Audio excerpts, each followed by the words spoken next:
Hey, what's up, everybody? Hey, what's up, everybody? Hey, what's up, everybody? Hey, what's up, everybody? Hello there. Hey, what's up, D6? This changes up the entire mechanics of the vehicle. Oh my god. I have General Veers. Explosions! You can have this guy up in the ATST. Obi-Wan, oh no, stop it, stop it. Look at the fucking mustache, man. Oh no.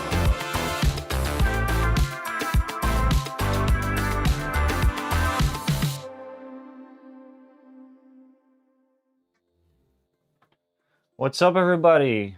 Hello there. Let me know if the audio is okay because, well, it's been a while, right? I mean, it's the last time that I streamed was with the Adepticon, live stream. So that was a while ago. I think about 3 months ago or something. But we're back, and we're back with a vengeance. Hello. We have the buddy Rick live in the flesh. I think for the first time. We did like one battle report once, but We did a battle report. Was it a year ago? yeah, maybe more even. And So- obviously, I'm mentioned in a lot of your videos, which I think is really cool. So thank you for that. Of course. Yeah, I've been doing lots of Star Wars Legion with, and that always involves the buddy Rick, of course, and any wargaming. So that's why we're here together. Yeah, I think, right? we both dived in deep into this hobby, right? So Yeah. we're stuck with each other when it comes to hobbying as well. But Yeah. we're friends, really good friends. We know each other for like decades now. Yeah, So, yeah, So yeah, decades. so I'm happy to be here. I feel like I'm in like a real studio actually. Yeah, I set it up very quickly. So welcome everybody. By the way, I have to kind of, go from that to that, and we have a bunch of other cameras set up, but it's kind of makeshift because I got home and then I fixed everything. But I think we're good. This is actually this is all right. Good evening, Olda. Hello, man. What's going on? It's good to see you again. So what are we doing today, man? What are you doing? Yeah, so I got Darth Vader here. We both got the new boxes, the new Legion boxes. I got Blizzard Force. You got, I think it's called Echo Base, right? Yeah. And so I'm very excited. So I think a week ago I did my Stormtroopers in that box, and the box comes with a limited edition Vader, and I'm very excited about that. So I'm gonna paint him up. It's gonna be the third Vader that I'm gonna paint, but it's definitely the best sculpt that I've ever seen of Darth Vader. He's very big compared to other Star Wars Legion models, but I think that makes him just look more ominous on the battlefield. So I'm very excited for that. I'll be doing a lot of dry brushing on Vader, trying to keep him dark, but yeah, maybe a bit of grays here and there, because he needs to look ominous, right? Yeah. It's Of course. the Dark Lord of the Sith. So so that's what I'm doing today, and I should be able to finish him at the end of tonight. So I mean, there's not too much, right? yeah, You painted up how many Vaders now? this is gonna be the third Vader I'm gonna paint. All right. So this is my I don't know if the camera shows it. Yes, I can. This is my the original Vader that comes in the core box, the box that we got together. I think we both got 2 of them, so we have 4 in total.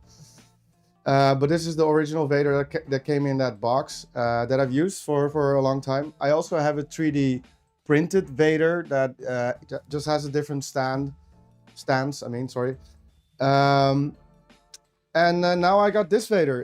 And what's really cool of the box that it comes in, the Blizzard Force box, is that you have quite a few options when it comes to Darth Vader. You have an option where his cloak is, he's like standing in the wind, really, and his cloak is all the way up, basically. It's a really cool sculpt. However, because his cape is so far out, the moment you go into melee with a bigger squad, it doesn't really work in game. So I decided to assemble him like this. I still think it looks very cool. I did change the position of his head ever so slightly. So yeah, I'm very excited. So that's what I'm going to do today. All right, cool. Yeah, so I'm kind of switching between cameras and checking both chats. So hello everybody, we have Milos here. We have the Masked Geek out on the YouTube. Yeah, Masked Geek. That's a well-known name on your Discord. Yeah. And of course, our very own Celestian. What's up, man? How's it going with everybody? It's nice to be back with the stream, and yeah, you know what's weird? Like, nothing is going wrong at the moment. I was really nervous because normally, you know what happens. You've been here before. I set up everything and I take a lot of time, and and now I just came home from work. I set a bunch of cameras up, just hit a go live, and here we are. So. Well, yeah, here we are. So what I am doing today is I'm going to work a little bit on my Tours of Duty stuff. And my Tours of Duty stuff currently involves the sleeper cell. So I still have to assemble these guys, and I'm going to do that.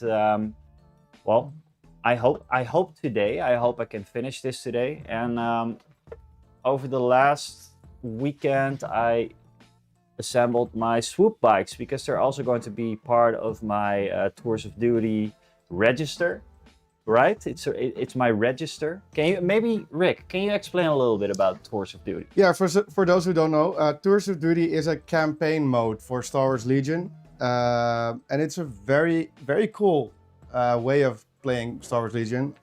Campaigns obviously is more immersive, right? You stick with a group, or in this called a register, an army, and that's your army throughout the campaign. It will grow over time, but it will be recon games mostly, and then later on, as the experience and points increase, it will become a normal sized Legion game, standard size. So that's, what is that, 1,000 points, I think. Right.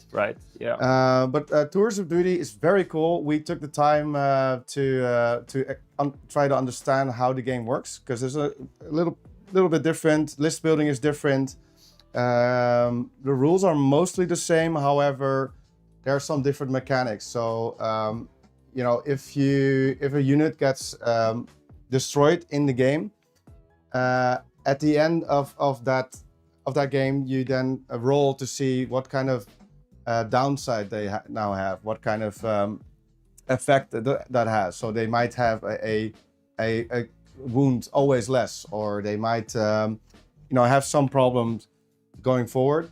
There's also ways to go around that, but that costs you then special points and stuff like that. There's also accommodations, it's called. So if one of your units does really good, you gain experience points, and with those experience points, you can get special things, new upgrades, special abilities and stuff like that. So that's really cool, and it's also very narrative driven. It's a campaign again. You're free to kind of decide the battlefield and stuff like that. You use most of the normal, in this case, recon rules. But there's an overall story arc. I printed out the cards. I did not bring them today. I'm sorry. He's really bummed out about that, by the way, because he had like really fancy printed cards, foiled, and I don't know. Yeah. Oh, they look like laminated. I mean, laminated and in foil and in sleeves. And I actually used the normal upgrade cards of Star Wars Legion. I have a lot of extra ones, and I use that as the back of the sleeve. So it looks like a real Star Wars Legion. It's legit. But so you have an overall story arc. So I'm going to play the Empire. So my overall story arc will be called Bring Peace to the Galaxy. Right. So throughout the campaign, that's sort of my mission, campaign goal, so to say. And then you will have a different one. Yeah. And during each game, you also try to score kind of secondaries, I guess. The kind of secondaries objectives. Your agendas, right? Yeah, they're called agendas. Yeah. And so you progress those, and when you have finished them, then there's going to be this massive sort of boss battle almost, where you get a chance to complete your campaign goal. Right. So that's very cool. I highly recommend anyone who's watching this also maybe check out sometime on the AMG website the rules for Tours for Duty. Just go through it. Check out the cards; they're really cool.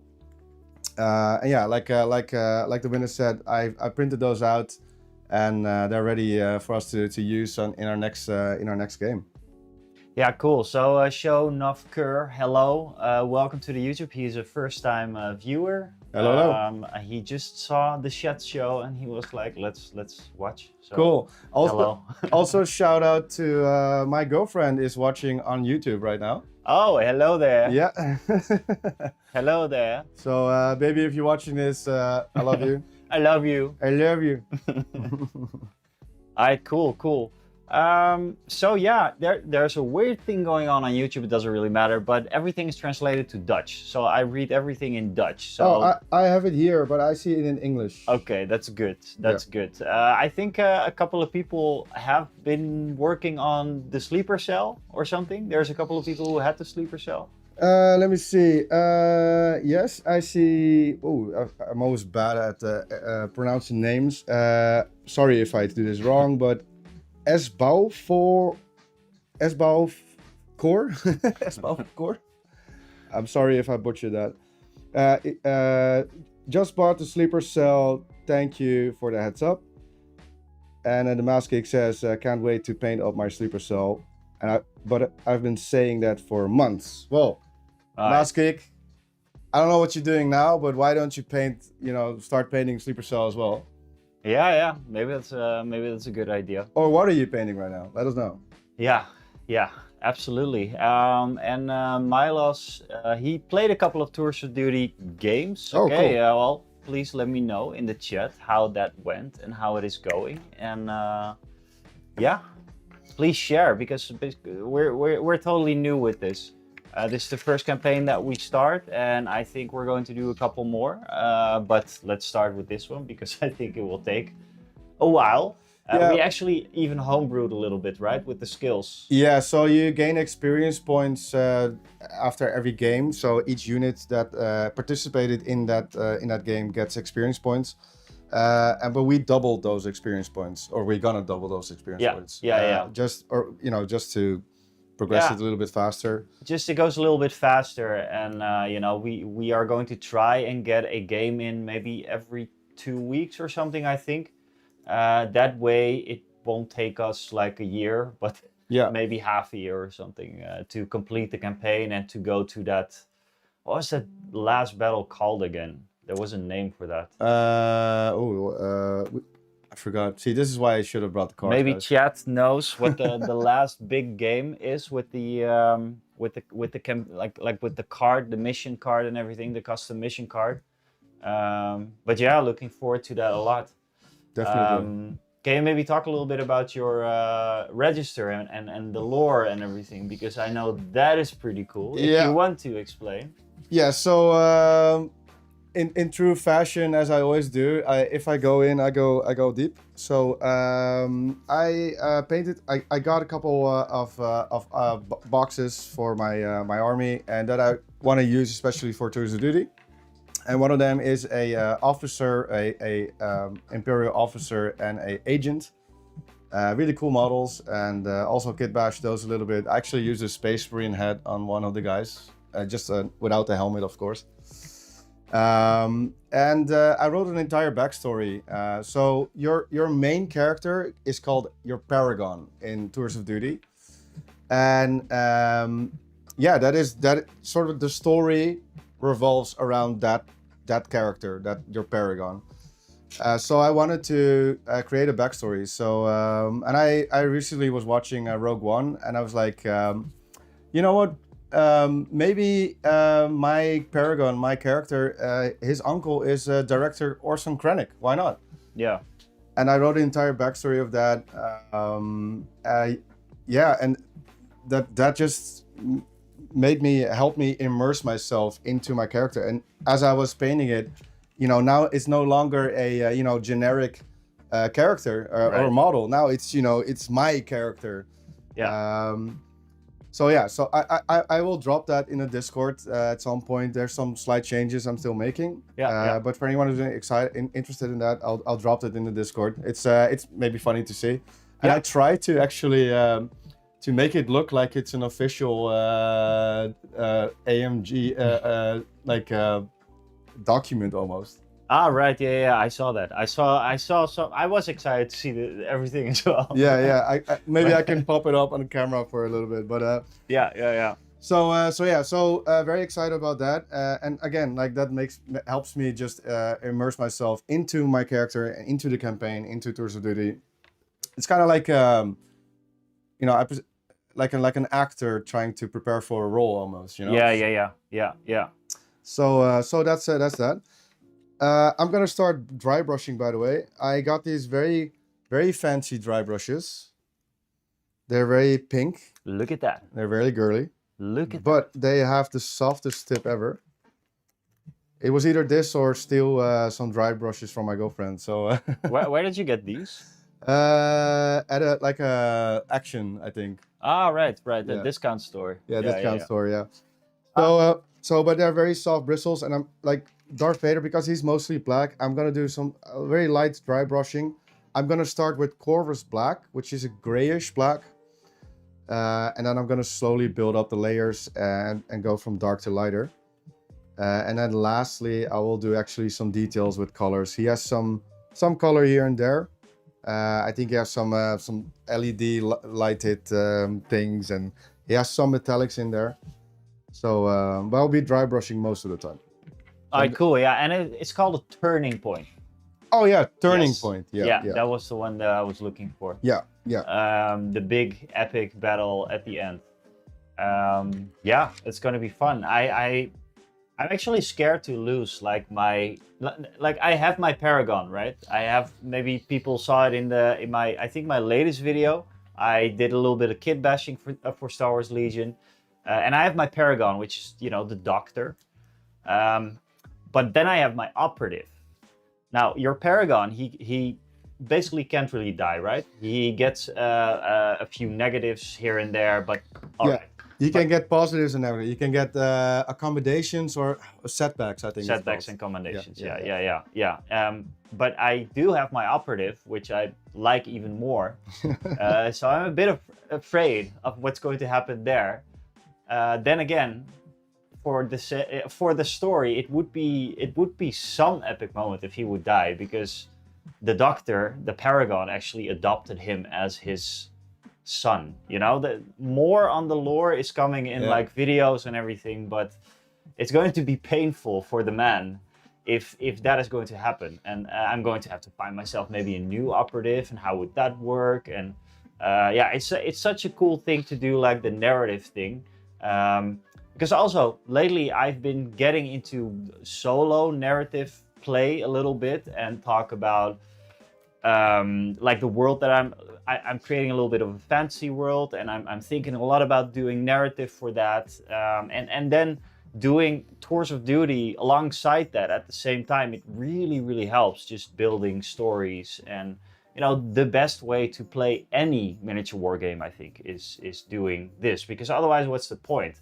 I mean, of course it is nice to set up two armies against each other and one is going to win and the other guy is going to lose, but it's all about the story, and I think that's the same for you, right? Definitely. That's what we do. We definitely understand each other when it comes to that. We both like narrative play. The battles that we do are, I would say, 90% of the time are kind of lore accurate. If I know you bringing your Republic troopers, I will definitely play droids. So most of the time we play pretty. And even the battlefields we do, oh yeah. I remember we did a battle where you had Chewbacca in an AT-ST and Ewoks and stuff like that. Yeah, the Bright Tree Village. Yeah. So I obviously try and build the battlefield with trees and stuff like that. We done some things where you had Cash in Andor, and K2SO, and I played Krennic with Death Troopers and stuff like that. So we're automatically we already play quite narratively. I think is gonna just bring it to the next level. Yeah, I think so too. And And speaking of that, something I'm working on secretly, but I guess I'm telling you now, Ooh. is we're gonna do a half Oh battle. yeah. Oh gosh. Yeah, it's gonna be very cool. Oh gosh. Our Maarten, who people may know from your channel as well, he's super good at designing 3D printed terrain things. And I kind of asked him a couple months ago, like, hey Maarten, you know, I'm looking for some half terrain stuff. Can you maybe help me out? And he was super excited, even though he's very busy with his with his Kickstarter. With his Kickstarter. Yeah. He's We'll still talk about the Kickstarter a little bit later. definitely. He still made time for me to create some half terrains and stuff like that, and I've been kind of bugging him for more and more. And this man is crazy because he now designed and printed and even put in LED lighting. Oh right, yeah. Of a Fallen 8080. Yeah. And I have a Fallen 8080 from another designer, but I really wanted one from Maarten. So this crazy man actually did it. Maarten is a madman. He's a madman. Like he's an actual madman. if I see what he does, yeah, like for the Dutch community, Star Wars Legion community, he does like the tournaments, the STLs, which is just like, okay, yeah, sure, I'll design one for you, and then he spends like an entire weekend making that. And yeah, it's coming to life soon, I guess. We are very lucky to have Maarten in our community. Absolutely. And he's kind of a stable name, I think, in the Dutch community. Everybody knows him. Of course, So anyway, so he built this, and but he built it in the actual scale of Legion. So what I mean by that is the other Fallen 8080 I have is quite big as well. But this one is the one he designed now is actually in scale. So if you put a snowtrooper next to it, this thing is huge. Yeah. I think he said it's like almost a meter long. What? Or I think he said, or like the entire thing is super big. So yeah, I'll be working on that, and obviously some other recognizable scenery pieces that you would recognize from Half. So yeah, and the goal is for us to use the Blizzard Force box that you got, that I got, and the Echo-based Defenders that you got. Echo-based Defenders, yeah. And have ourselves a half battle. Yeah. And that's actually like just to be real and to be transparent about everything.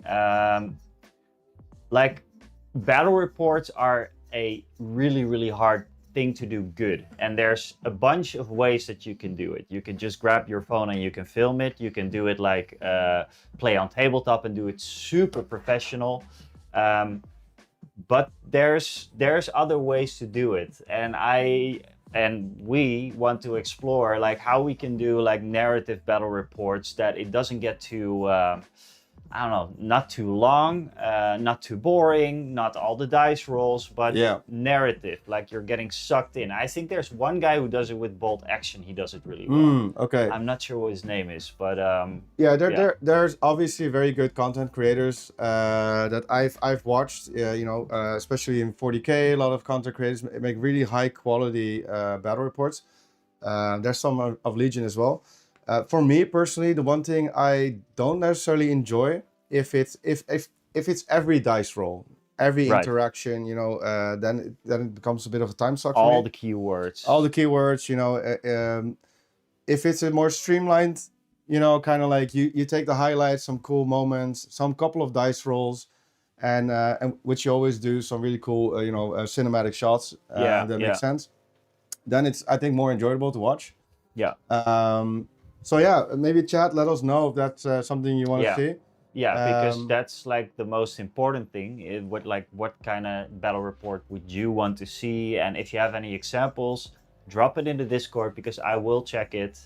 Discord link is below in YouTube and somewhere in the chat in Twitch. So yeah. And and who knows? Maybe you'll be playing with the winners sometime in the future. Because of course. I mean, I love playing against you, but if you're gonna do battle reports, then obviously it would be cool to have some different players as well. Yeah, yeah, and that it kind of goes the same for Tours of Duty. For now, we're just going to see where this campaign goes, and maybe if we can pick it up somewhere, we will pick it up and do some narrative battle report, or just the highlights, or just the story. You know, it could even be only the story. We make our own little sets with all the terrain, and that is one of the things that I think is the coolest about the hobby, is just to create tiny little sets. You're making little movie sets, you know, and that's where it should go, you know. That's where it's at. I was in the movie theaters last night with my girlfriend and her 2 kids. It was their first Star Wars movie ever, so I'm proud that you know, helping them get into Star Wars maybe. So we watched The Mandalorian and Grogu. And as I was watching it, I got super inspired to build more sceneries, sets, more battlefields for Star Wars Legion. I'm not gonna spoil anything of the movie. If you haven't seen it, definitely go out and see it. It is definitely Star Wars. Oh yeah. It's if you like the Mandalorian series, you'll 100% like the movie as well. So definitely. Yeah, Celestian actually mentioned that it was one of his favorites. I think. Cool. Yeah, one of the favorite movies that came out in the past, and that says a lot because he is a massive Star Wars fan. Yeah. He knows so much about Star Wars. It's crazy, and I enjoyed it as well. I've seen it a couple of days ago, as well, and it was a lot of fun. It was fun. I thought it was pretty good. Definitely. Yeah. For me, my favorite Star Wars movie, it's kind of hard. You know, the purist out there will say it has to be Empire Strikes Back if you're a Star Wars purist. Nostalgically, I remember watching my first Star Wars movie. I think I was 12 or 13 or something in the cinema. And it was the first, the Phantom Menace, episode 1. And I remember just, you know, I think I was 12 or something. I was just blown away by it. I think it was with my brother and with my dad, and I was just so inspired by it, so captivated by it. And then I really wanted to watch, you know, the original ones, and obviously later on new ones came out. So nostalgically, I would say for me, the Phantom Menace. I personally do not hate Jar Jar Binks. I think he's funny. Again, I was 12, so you know, shoot me. But you know, but as an adult, I think for me the best one must be Rogue One. I think Rogue One, it was really good. Same. Yeah. A lot of people say, or some people say, like, the character creation or the character story arcs are really bad.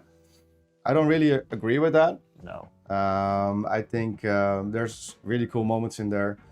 Cinematography was really good. I like the space battles, or the space battle above Scarif was really cool as well. Yeah. It had all the elements of what a good Star Wars movie needs to be. It has some humor in it. It even had some moments where I was kind of like, you know. Oh yeah, definitely. For me, Gosh. What was it? His name is Churon? The guy with the stick who says, "I'm one with the Force, and the Force with me." And then he goes out, walks out through all the laser fire to find the handle that he needs to switch so that some signal gets sent out. And then, you know, he gets shot, and then his buddy, whose name I forgot, goes and, you know, tries to find him and shoots all these Death Troopers, and then holds him in his hand and says those words that he kind of like made fun of always. For me, that was really like a really touchy moment. So for me, anyways, Rogue One was for me my favorite. The favorite Star Wars movie. Yeah, what's your favorite, dude? Yeah, Rogue One. Yeah. Rogue One. I enjoyed Solo as well. Yeah. There's a lot of hate on Solo though. Yeah. I thought Solo was pretty cool. I thought it was pretty cool. I wasn't sure about the actors though. I- I like what's her name, Emilia Clarke. Yeah, I she was like really her, good. but like to me, she's always like Daenerys, you know. So Oh yeah, Daenerys, yeah, the yeah, Mother of Dragons, it's yeah. hard. It's the same with Daniel Radcliffe, Harry Potter. You know, he Yeah. can't watch any other. Although he could be a very good Wolverine. Oh yeah, like a I- younger Wolverine. Yeah, something like that. Talking about movies, by the way, I finally saw Deadpool versus Wolverine yesterday. Okay. So that was extremely funny. I am not super into Marvel. No, I know you're more a Batman guy, right? I'm a Batman. Batman, yeah. I think Batman is cool. What's your favorite Batman? Oh, dude. There's only one at this The point. Dark Knight, of course. No. No, wait. What's the one with the Joker? That was the Dark Knight trilogy. Well, the one with the Joker is the with best. the lead. Oh gosh. Heath Ledger. Yeah, That's geez. the best one by far. Are you kidding me? Matt Reeves, the Batman, the new one with Robert Pattinson. Oh, I have not seen that. What? I have only seen the Oh. Christopher Nolan ones. Oh gosh. That is so Yeah, insane. I gotta see it, That is probably my favorite superhero movie of all time. Not really? probably, yeah, easily. Okay. Uh, Well- with Watchmen and maybe Sin City or something. Well, Like- on your recommendation, I'll definitely check it out. oh Then. gosh, it's so good, man. You It know is what so I really good. liked when the Batman cartoons. I remember as a kid watching the Batman cartoons. Like the '90s cartoons, or Yeah. the really really old ones, like. No, yeah, I watched those as well. No, but like it was always Spider-Man, and then you had Batman. Yeah. You know the art kind of like how it felt very like a noir kind of cartoon or something. Yeah, that was the '90s one. And then you had Batman of the Future. I haven't seen that. You have not seen that? No, I don't think so. Okay, if anyone in the chat has seen this, tell him. That is so cool, man. No, I have not seen that. I like Batman. But I love how we're going in the full thing about Batman. yeah, and all yeah. that, I saw like people asking for a podcast, right, in Oh, yeah? Discord. So here we go. This is the first episode. Welcome to the first episode Welcome. of the podcast. No, but yeah, that's nice. I can already see that I'm not doing a lot today. Maybe I'm going to switch over to you. Well, and, I'm going see what you're very. doing, man. I'm going very slow. It's barely visible yet. I'm going very slow on the dry brush. One of the things I regret on my previous Darth Vaders is that I just went too quickly on the grays and all that, and just slapped it down. So I really want to do my best on this model. It's Darth Vader. It's really gonna be my centerpiece in my display cabinet as well. So I really want to take the time. So I'm just really slowly building up the grayscale here, and I want to leave a lot of black in between. I understand, yes, you can use non-oil afterwards and do that, but I want to try it this way. Oh, you're not using. No, I'm gonna try not use non-oil. What I will do, I also have a Black Templar contrast paint. Yeah. You know, I will make a lot of things really black, and I'm actually gonna use a gloss varnish at the end Just on his helmet. Yeah. Aha. So normally, you know, you would just highlight the helmet. I'm gonna try maybe not do that this much. Just make it super glossy. I just want him looking. He needs to still have like a lot of dark features, right? It would be cool to make him like really like how it is. Yeah, so that's what I'm going for. Like super glossy helmet. Yeah. Shiny, Shiny. Yeah. ultra yeah. glossy. Yeah. varnish. So that's what I'm going for. So, but right now I'm still building up slowly the grayscale on it. All right. Cool. Okay, let me check the chat on YouTube.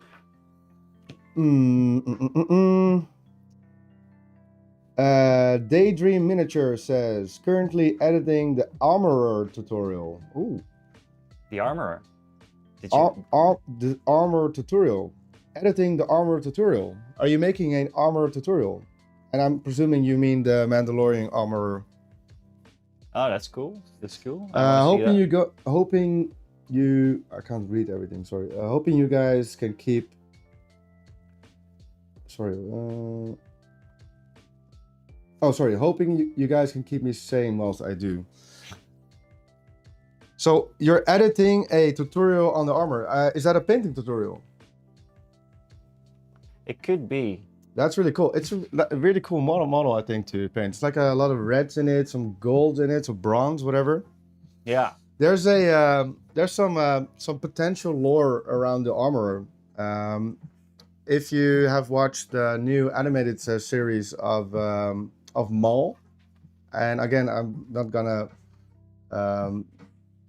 give too much information or spoil anything, but in the armor of in Maul you have Rook Kast, who's a Mandalorian herself. She has also been featured in some other Star Wars cartoons or animated series. Sorry. And Rook Kast is this really badass Mandalorian warrior, and she is the right hand woman of Maul in the series. And there is this thing going online about maybe the armorer could be Rook Kast. What? That would be. Because if you look at the armorer, she has little horns on her helmet, and she's the only Mandalorian that for some reason has these horns on it. And she used to be part of a Maul's a posse, basically. Yeah. Who also have those horns on their helmet. And her fighting style is also quite similar. She does a lot of melee. Rook Kast does a lot of melee. So who knows? Celestial says that would be a plot twist. Yeah. yeah, definitely. I saw someone, AC Trojan, saying that I successfully resisted the Mandalorian box. Yeah. Me too so far. I will get it at some point. No comments. Look. No comments. Look, I was already ordering 3D prints of custom Mandalorians, because I just wanted to proxy some Mandalorians. So this box came out, and I was kind of like bummed out, like, but at the same time, I was like, okay, cool. The only thing is, though, I think in our community, especially the recon games we do, I think we're gonna see pretty much only Mandalorians. Mandalorian all out fucking clan war. I say that while I finished not long ago, I think a month ago, my Shadow Collective recon list. Yeah. With Maul, Super Commandos, and I got some extra Super Commandos, so I am technically on that bandwagon as well. But I'm gonna play the Shadow Collective ones in the coming recon, because I'm expecting a lot of the normal. I'm gonna call them normal Mandalorians. Oh. So that would be cool. I hope that I'm the only only one that plays those. So we're gonna see. But I look, it's too cool. They're Mandalorians. You gotta get them. They're Mandalorians. Yeah. Take my money, AMG. Let's go. Yeah, it's hard. It's just that I've started, with the clone army. Yeah. And I have a lot to paint, because as you saw in one of the videos, maybe. I picked up a box of second-hand clones that were assembled and primed and everything, and it's basically doubled my points. And I have a lot to paint for my clones, and still have a lot to paint for my rebels as well. But hey, Mandalorians. The thing is with the Mandalorian box, it's a good value. Yeah, definitely. It's a good value. That's the whole thing, because the warriors. That's how they get you. I know, that's how they get you. It's like GW. Yeah, that's how they get you. Like, it's a cool box. It's a good value. You're stupid if you're gonna play the faction and not get the box. Yeah. So the thing is that if I want to do what I want to do with the Mandalorians, I have to buy or proxy. I could also proxy because I have a few Mandalorians, but I have to buy like 3 of those warrior boxes, right? That will set you back like 160 euros or something. The Mando box, I believe, is 119 or 100. 30 maybe. I don't care much for the special edition minis, although it's pretty cool. The Grogu is pretty cool in it. I could make a nice little diorama. Don't tell my fiance, but I want to make her a nice little diorama for her office, and do it nice. That's cool. So yeah, it's good value. That's kind of my point. I think we're very restrained so far that we didn't pull the trigger on buying those Mandalorian boxes yet, because like I said earlier, we both bought. I bought Blizzard Force. You bought Echo Defenders. Yeah. Let's finish those up first. That's what we're doing now. Yeah. And then at some point, get those Mandos. Yeah. And I'm also curious to see what the community is gonna do if they really sell out. That's also a question I have. I think they're going to sell out. They even, I don't know if people have seen this, but AMG released a video about like 5 hours ago maybe, talking about the Mando box and bringing up the hype even more. And the guy even says in the video like, yeah, I think these are going to be quite popular. Yeah. That was, yeah, it was quite unnecessary to say. I mean, yes, of course they're going to be popular. I know very little people that are not going to buy a box, actually. Well, in my community there's a few people who say like, well, I have my stuff, and the same for me, kind of. But yeah, I think everything that gets added into Star Wars Legion so far has been really good. I did play against the Tauntauns and the Hauntaun, stuff like that. Oh, the Hauntaun. The Luke on a Tauntaun. The Hauntaun is also a thing, right? That was quite in recon. That was super strong, I will say. Yeah. I'm not gonna say it's unbalanced or anything like that, or that I'm salty. I think they're really cool models, and they should be in the game as well. But there was one card that I think Han Solo had or Luke had. I'm not sure which ones. He just shot, moved, like did all these things, and I was like, sounds like Han Solo. Yeah, I think so, but maybe it was Luke. I think Luke has relentless, right, as a keyword. Right. I'm not sure, but I remember during the recon tournament that my opponent was still in his deployment zone, and like in first round he was in my deployment zone, and he killed the unit as well while moving and shooting and meleeing, whatever. Yeah. And he had some type of command card as well that really helped with that. So yeah, but that's really strong. But I think that's also really cool. It's very narratively, again, makes sense to have that into the game. So yeah, and I'm excited for what else is coming out. There's a good roadmap when it comes to Star Wars Legion at the moment. So yeah. Yeah. And I gotta say, these plastic sculpts are really high quality. This Vader is amazing. He's really, really tall. He's really tall, yeah. But only thing I'm a little bit worried about is, yes, it looks very cool. The lightsabers are very thin. Yeah. It's a good quality plastic. It's not bendy or anything like that. But it's just something that when transporting, if it breaks, and you will have a hard time gluing it back. I actually kept the arms and everything of Vader, and I intentionally super glued his arm, so just to be sure if so super glue is more brittle, so you can break super glue off. So if I ever break his arm off or anything like the lightsaber off, I can always replace his arm.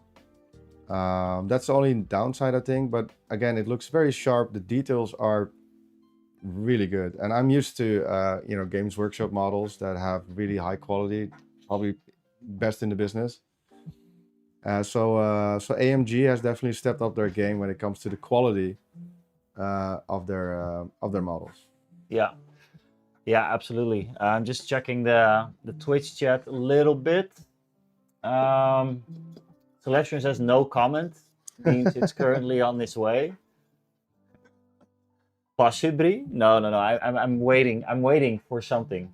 I wish he was Celestian lives a little bit closer to us, because then he would be perfect candidate to join our little campaign as well. Yes, yes, yeah. We should still play. Maybe set up a Tours of Duty as well. A register Celestial. It's a Yeah. cool project. So I even got the cards for you, mate. yeah. He also Celestial says my wallet is very lucky that the army set was sold out for pre-order, so maybe later. And if he wants to get everything from the Mandos, it will set him back 460 euros. Yeah, there's one thing that I do want to talk about though, just a little bit bit of a rant. Yes, I know what you're gonna say. Yeah, are we talking about the Mandalorian leaders? Oh, the Mandalorian leaders. No, I thought you were gonna talk about the price increase of, of everything. It's the same. It's the same subject. Okay. I think 2 models, Mandalorian leaders, right? Like generic leaders, so you can make your own Mandalorian now. Yeah, isn't that 4? Don't you get No. Okay. It's 2. It's 2 minis. Okay. 50 euros. Yeah, that's crazy. That's sad. That's a sad reality. I intentionally didn't buy the high command box with Tron and and Tarkin and everything because I think it's ridiculous paying 55 something euros for 4 models. Yeah, but that's still 4 models. Yeah, but you're only gonna use probably 2. Yeah. Yeah, possibly 1. I was a little bit sad to see that, and I thought they would be in the Mandalorian box as well, like customizable hero things. It was maybe a little bit of wishful thinking, but if you want to do like what I want to do with a custom Mandalorian, I don't even care about the other clans really. I just want to do my custom Mandalorian army that I talked about many times before. I need to get those leaders. Obviously, I don't need to because I can, find proxies or do a kit bash. I've been getting into kit bashing. I love kit bashing now, especially for Star Wars Legion, and especially because I have a lot of spare models for Star Wars Legion. And I realized that is like a, can you say, like it's not a privilege, but you know what I mean. I have a lot of spare parts, and that is really nice. I have some Mandos left, so I can make my own leaders. I can print the cards and everything. But still, like 2 models, 50 euros. I think that's ridiculous. Way crossing the line. They should be very careful because that's venturing into Games Workshop, shenanigans. Yeah. For me, the main reason that I, for instance, stopped playing 40K is not necessarily, yes, the game I think sometimes is a bit too bloated, but it's mostly because of Games Workshop business practices. I remember I bought these what are they called, like sort of these cards that you use during the game. It's been a while, guys. Tactic cards, no. What's the name of it? Anyways, you can use them during the game for some temporary special abilities and stuff like that. And I bought this, and I think, what was it? 3 months later, it was already changed. Yeah. Also, mission decks cards, and there's too much change. Same goes for Kill Team, and just the pricing was just ridiculous. Yeah, I think the thing absolutely ridiculous. I had a codex, and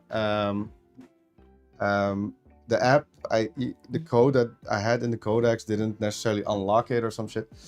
I don't know. I was fed up with it at some point.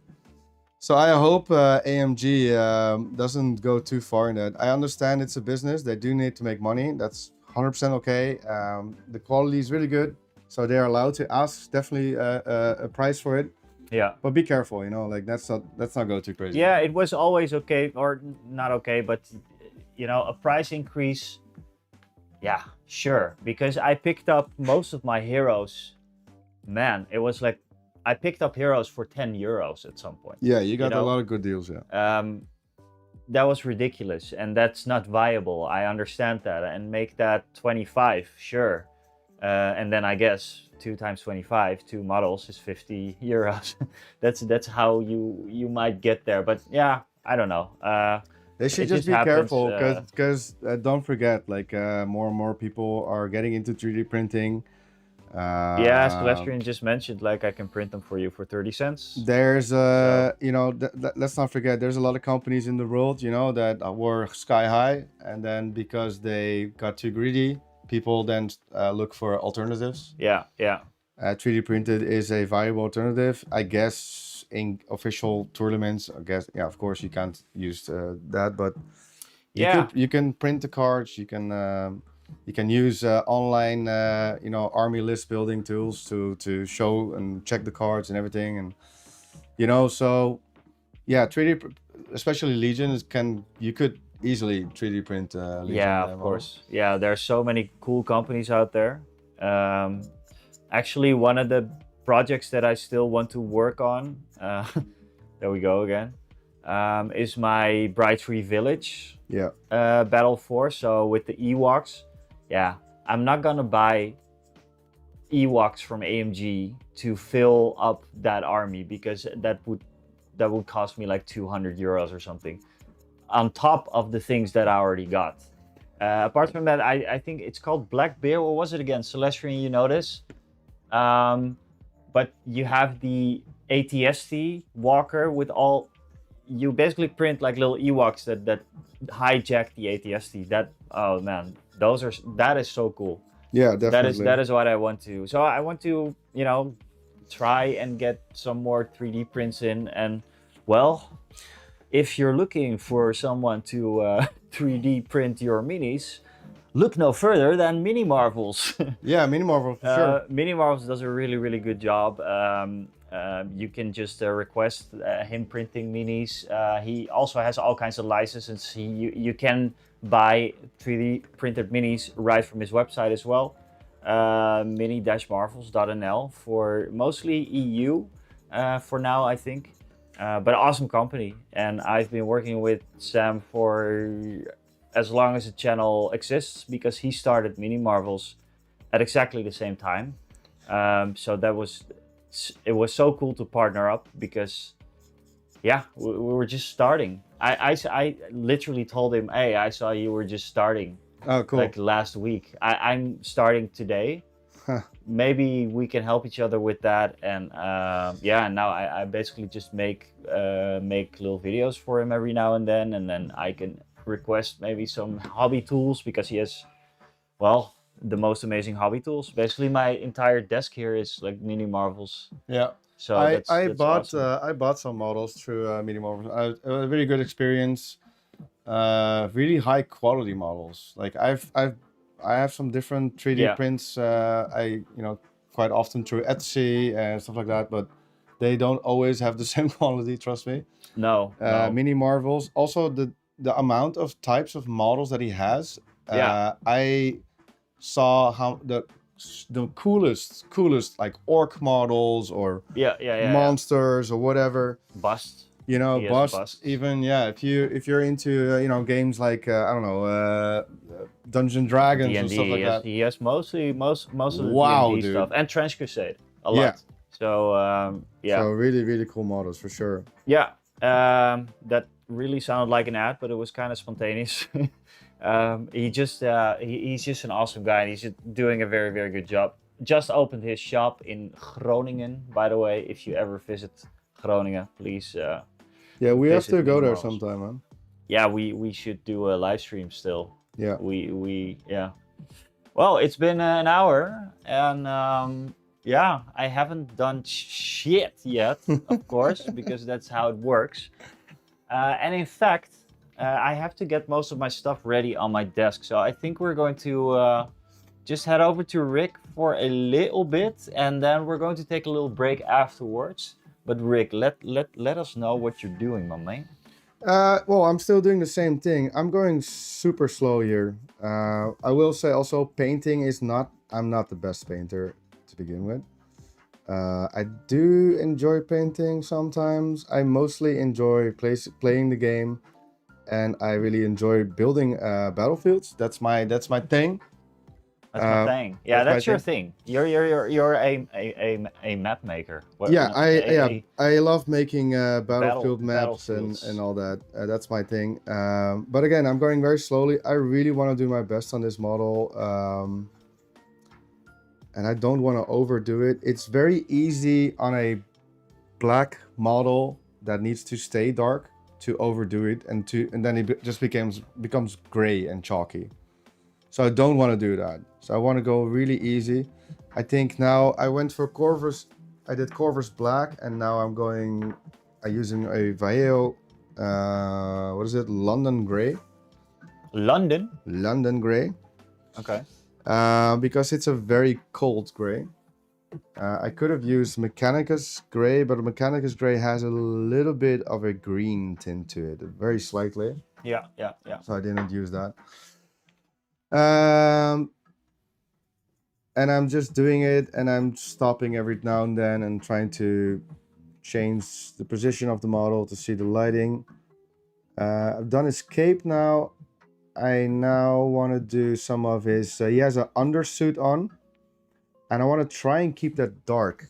It's very... So I'm going to go with a different gray. Maybe... Mate, do you have a lighter gray than this? A lighter gray. I'm going to give you this. I will take a look. Lighter gray? I don't know. Maybe... Check here behind you. You can compare it. Now this is a lighter gray, but... It's very light gray. Yeah, it's light gray, yeah. Okay, wait.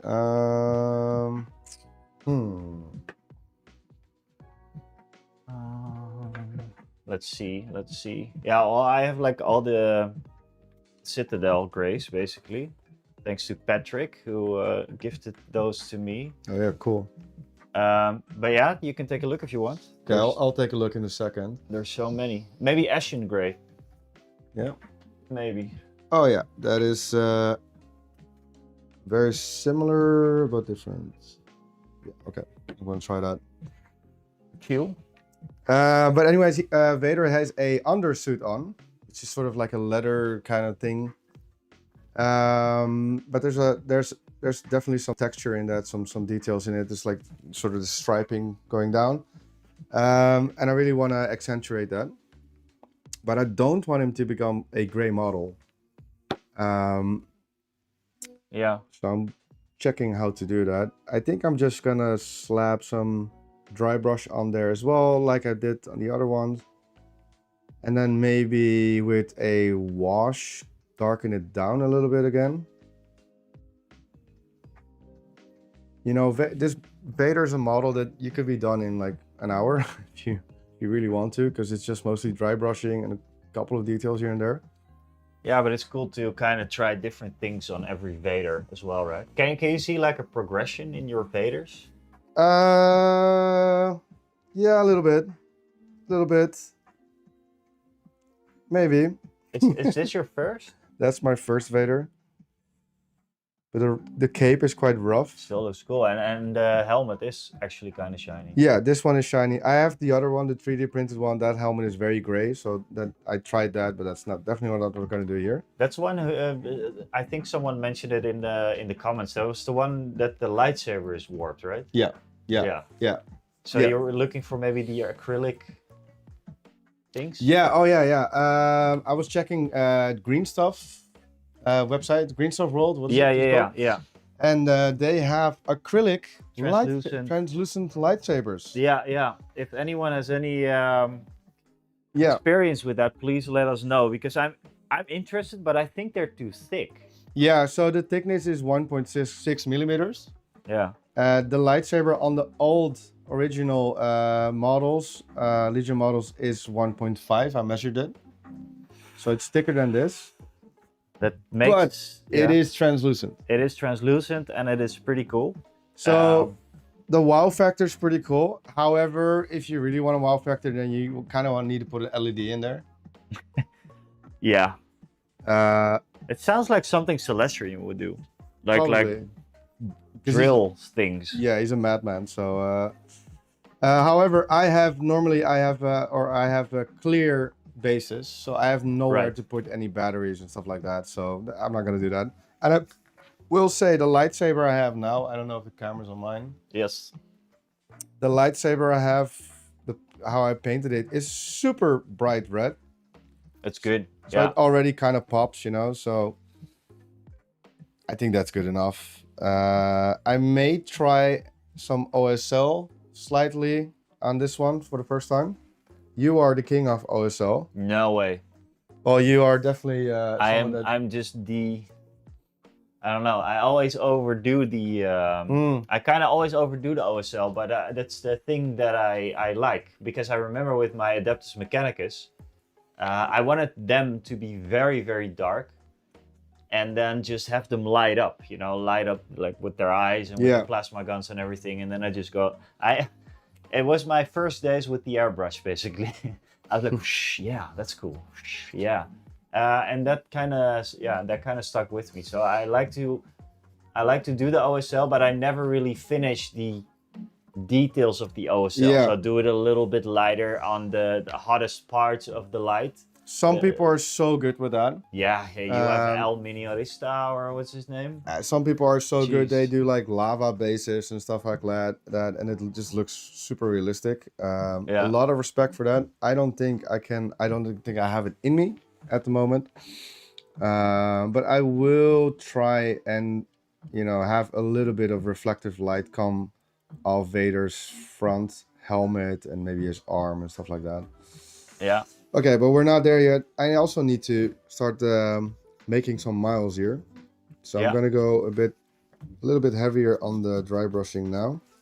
Cool. Do your thing. Can you give me actually that lighter gray that you grabbed it first? I'm gonna... Oh, the first one? Yeah. I'm gonna do a That was lighter this dry one. brush on the cape. Miskatonic Gray. Of course. Thank you, sir. This one. It's very light. Yeah.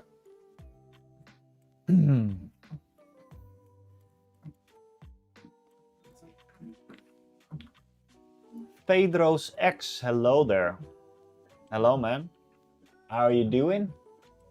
I'm doing very, very well. We are well. I've been talking and sitting here, just kind of doing nothing. I'm kind of winding down from work as well, and I'm still. Oh, you're still yeah. Yeah, so I'm kind of just hanging out here. What's up, man? just watching Rick do the painting thing, and I'm going to do some assembling. By the way. Can you remind everyone what is that you're supposed to be working on now? You got a sleeper cell box, which are really cool models, right? Yeah. I will. I remember you saying like a year ago, like, these would be very cool for a campaign or something. Exactly. These are probably no, they are without a doubt the coolest Rebel models out there. Yeah.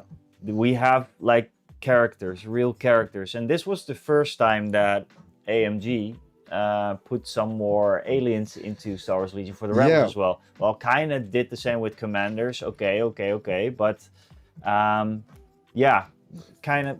I don't know. I remember that when we started out with Legion, you actually contacted someone or paid someone to print a 3D modeled heads, 3D printed alien heads in Legion scale. Right. Yeah. Because you wanted more aliens in your army instead of just the generic models. Yeah. Of course, there was 2 aliens in the normal Rebel starter set, or the core box, what it was back then, of course. And I kit bashed 2 others. So I think it's very very cool. Nice. I was impressed. By myself at that point. I just want to mention, by the way, Celestrian. Holy shit, how many months was it? 29 months of being a subscriber to the Twitch. Oh, wow. 29 months. So thank you very, very much. And yeah, man. And everybody, like, it's been a while since I streamed, right? I don't know. It was kind of just not. It was not in the system anymore. Like if something goes out of the routine, then it kind of goes away. And I'm trying to get it in here, but I already talked about it a little bit. Like we talked a little bit about like doing the podcast with Rick. You know, perhaps we can do like this monthly, or I can do it maybe every 2 weeks. I just have to kind of get back into the rhythm. And then again, sometimes I'm in Belgium, sometimes I'm in the Netherlands, sometimes we're just playing a game. So it's hard to make it consistent. And we talked about consistency a lot on the channel, of course.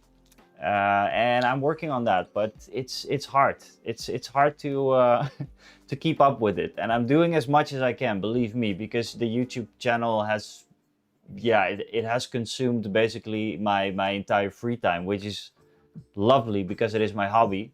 But now the second step is consistency, and it takes me 3 years to do so, but I will. So yeah, and Schulbach, this kind of feels like a podcast. That was the thing that I talked about with Rick, like before this stream, right? I talked to you about, well, actually 2 weeks ago, I said like, hey, maybe we should do a podcast because people have been saying that in the Discord. Which is very nice and very, very, like I feel very humbled by that. But Buddy Rick is, yeah.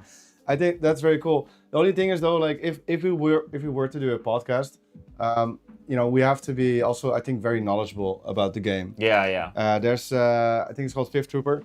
Yeah. You know, I think pretty much all the Star Wars Legion players out there will watch, you know, videos of them every now and then. Trooper, yeah. Just because they're very knowledgeable of the game. They are more, however, into the meta of everything. Exactly, and that's what we're not talking about. Yeah, so we are not. I mean, we have been talking for like an hour now. Yeah. So we. So I guess. I guess we have enough to say. Yeah. But it's not like if people would watch the podcast because they expect to learn learn what the sickest model is and how you're gonna win every game. To learn. Period. Yeah, just to learn, that's it. But like, we're just nerds who like Star Wars, and we are adults. So now we have a bit of extra money to spend on adults, you know, on this kind of stuff. Yeah. In Dutch we say hout je van de straat. Het houdt je van de straat. Keeps you off the street. You know, yeah. We're not in the clubs. We're just painting miniature models at home. Yeah. So we're in the shed. I guess that's good. Yeah. So I think. Like for the live streams, I would love to do like this a bit more. Just well, I haven't done shit yet, but you know, I'd love to do like this a little bit more. That's the thing. Maybe it is like I can just talk now and just relax. Oh, that's the thing. Yeah, normally you're always multitasking. Yeah, checking the chat and everything. Now you're even checking the chat. It's really, really nice. Yeah. So yeah, did you even open your box? Yeah. No, I opened the box. Yeah, I did. No, you haven't opened it. Yeah, I it's didn't unsealed, but it's not. So yes. I didn't open the plastic yet. Chat, tell him. Okay, so here we go. Yeah, so this is the sleeper cell. Really not for look. I don't like assembling as well. Like assembling is not my thing. It's weird. I like painting. Assembling plastic models, sometimes I absolutely despise it and I hate myself and I just want to get it over. And sometimes I think it's really fun. I do like building vehicles. What is the worst thing you ever had to assemble? For me, it was the B1 battle droids. V1, right? The B1 battle droids, mostly because there was so many of them. Also, they were very fiddly. Yeah. So that was kind of that kind of sucked. That was kind of a pain. But yeah, mostly it's okay. Yeah. You know, having actually quite often I'll watch a stream of yours or like something like, or actually put something of Star Wars on or have some podcast on. So I guess a lot of people at home are also hobbying right now. I hope so. It's kind of like you feel like you're kind of doing it together, right? If you're all right. If you're doing it like this. And Shieldbuck says he did like the stretch thing, so we need to. The stretch thing. We need to stretch. Is that? We need to stretch. It's a stretch thing. Yeah. All right. There we go. All right. That was good. Celestian says droidicas are my worst. Oh yes, actually, it's 100% right. Whoa, I forgot it. Droidcast. I guess my mind. How do you say that? I erased it from my memory because it was so horrible. Yes, I assembled 6 of them. Thursday, thank you so much, man, for the 2-month subscription as well. Currently on a 1-month streak. Very, very nice. My girlfriend's daughter, she might be a new subscriber. From what I'm reading on WhatsApp, she made a Twitch account and she's watching. Really? Oh, So, hello there. Her name is Hello. Annabelle. Annabelle, if you're watching, make sure you subscribe. Or send a little thumbs up or an emoji so we know you're. Just follow. So we That's know fine. we're. Yeah, follow. This should just follow. A follow. So yeah. Are they getting into Legion? You think? I don't think so. Maybe one of the Grogu models. Just pass. I know. They like I said, they saw a Star Wars movie for the first time yesterday. They liked it. They both got a Grogu like soft pillow thing, something. Plushie. Yeah, plushie. That's I think that's what it calls. I think so. They're super soft actually. Alright. And they're so they are, if I have the ages correctly, I think 12 and 13 or almost 13, 14. So yeah, trying to get them into Star Wars. Yeah, Thursday actually says I got my daughter into Star Wars Legion, so you never know. Hey, there you go. Well, Annabelle, if you're watching, if you want to get into Star Wars Legion, let me know. She also wants to learn how to play guitar. Alright, cool. So yeah. Hey, Olda, you've been painting. What have you been painting? And also, have a good night's sleep, man. Golden Kappa train incoming. What the hell is this? 15 months, by the way, Olda. Thank you so much, man. 15 months, really? Gosh, it's been a long time. Has it been that long? Yeah, but seriously, it's been a very, very long time. Oh, we have a hype train going on, man. A hype train? What is a hype train? I don't know. I am not super experienced when it comes to Twitch. I don't know what all this. I don't know. I to this day I do not know what a hype train is. What I think it is people subscribe, people do a little bit of bits here and there, so they do a little donating or whatever, and then whenever like all of that gets combined into a hype train, and then you go like choo choo. Okay, is that because Twitch then pushes the stream right now more, or? I don't know, man. You don't know, man. I don't know. I have no idea. Yeah. 21 months later and still no clue. No. No. It's no. I know that like YouTube is really my I know lots about YouTube, but Twitch not so much. I'm glad that I set it up kind of right when I did in the beginning, and then I think it still works, so that's good, except for sometimes the chat. Some people are just not allowed to chat in the chat. I don't know why, but yeah. Maybe it was there's lots of people. Maybe it was Kitty Bell. Is that your girlfriend's daughter, maybe? Kitty Bell, it could be, I don't know. I think so. Thank you for the follow, though, 52 minutes ago. Sorry. Yeah. Okay, so I think we're going to take a little break now. Just a little break. Because my mouth is dry. I don't know we've been talking. Oh, yeah. I have a special Star Wars mug here with a special type of drink in there. Very, very nice. Very, very nice. Yeah, so I think we're going to be right back, guys. So just hang around.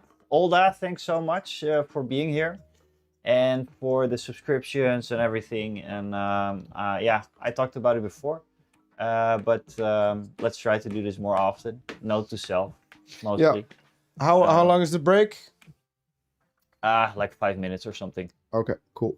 Yeah, and then you're almost done with your Vader, I guess. Well, no, I'm just. But like, this is what I meant. Like now, I'm putting a lot of grays on, and this is like the point where it can become too much gray. So gotta be careful. Yeah, I think it looks cool. So yeah, we're going to take a little break, guys. We'll be right back. And yeah, again, Ola, thank you so much. And you painted one of the sisters for your celestial kill team. Okay. Which box was that again? They came in one of the boxes, right? Oh, here we have the Vader. So far. Let's check that out. Yeah, it's more on his cape. Very, very cool. I think it's good. Yeah. Yeah. I think, like, I always have a problem with highlighting black. And I just want to show this amazing, cool, sparkly pink. What it is? Sparkles. Sparkles. Nice. Cool. All right. We'll just leave that here for now, maybe, so people can watch the cape. We'll be right back, guys. Thanks so much for being here. If you're leaving, and otherwise, we'll see you soon. All right. Bye bye.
Hello.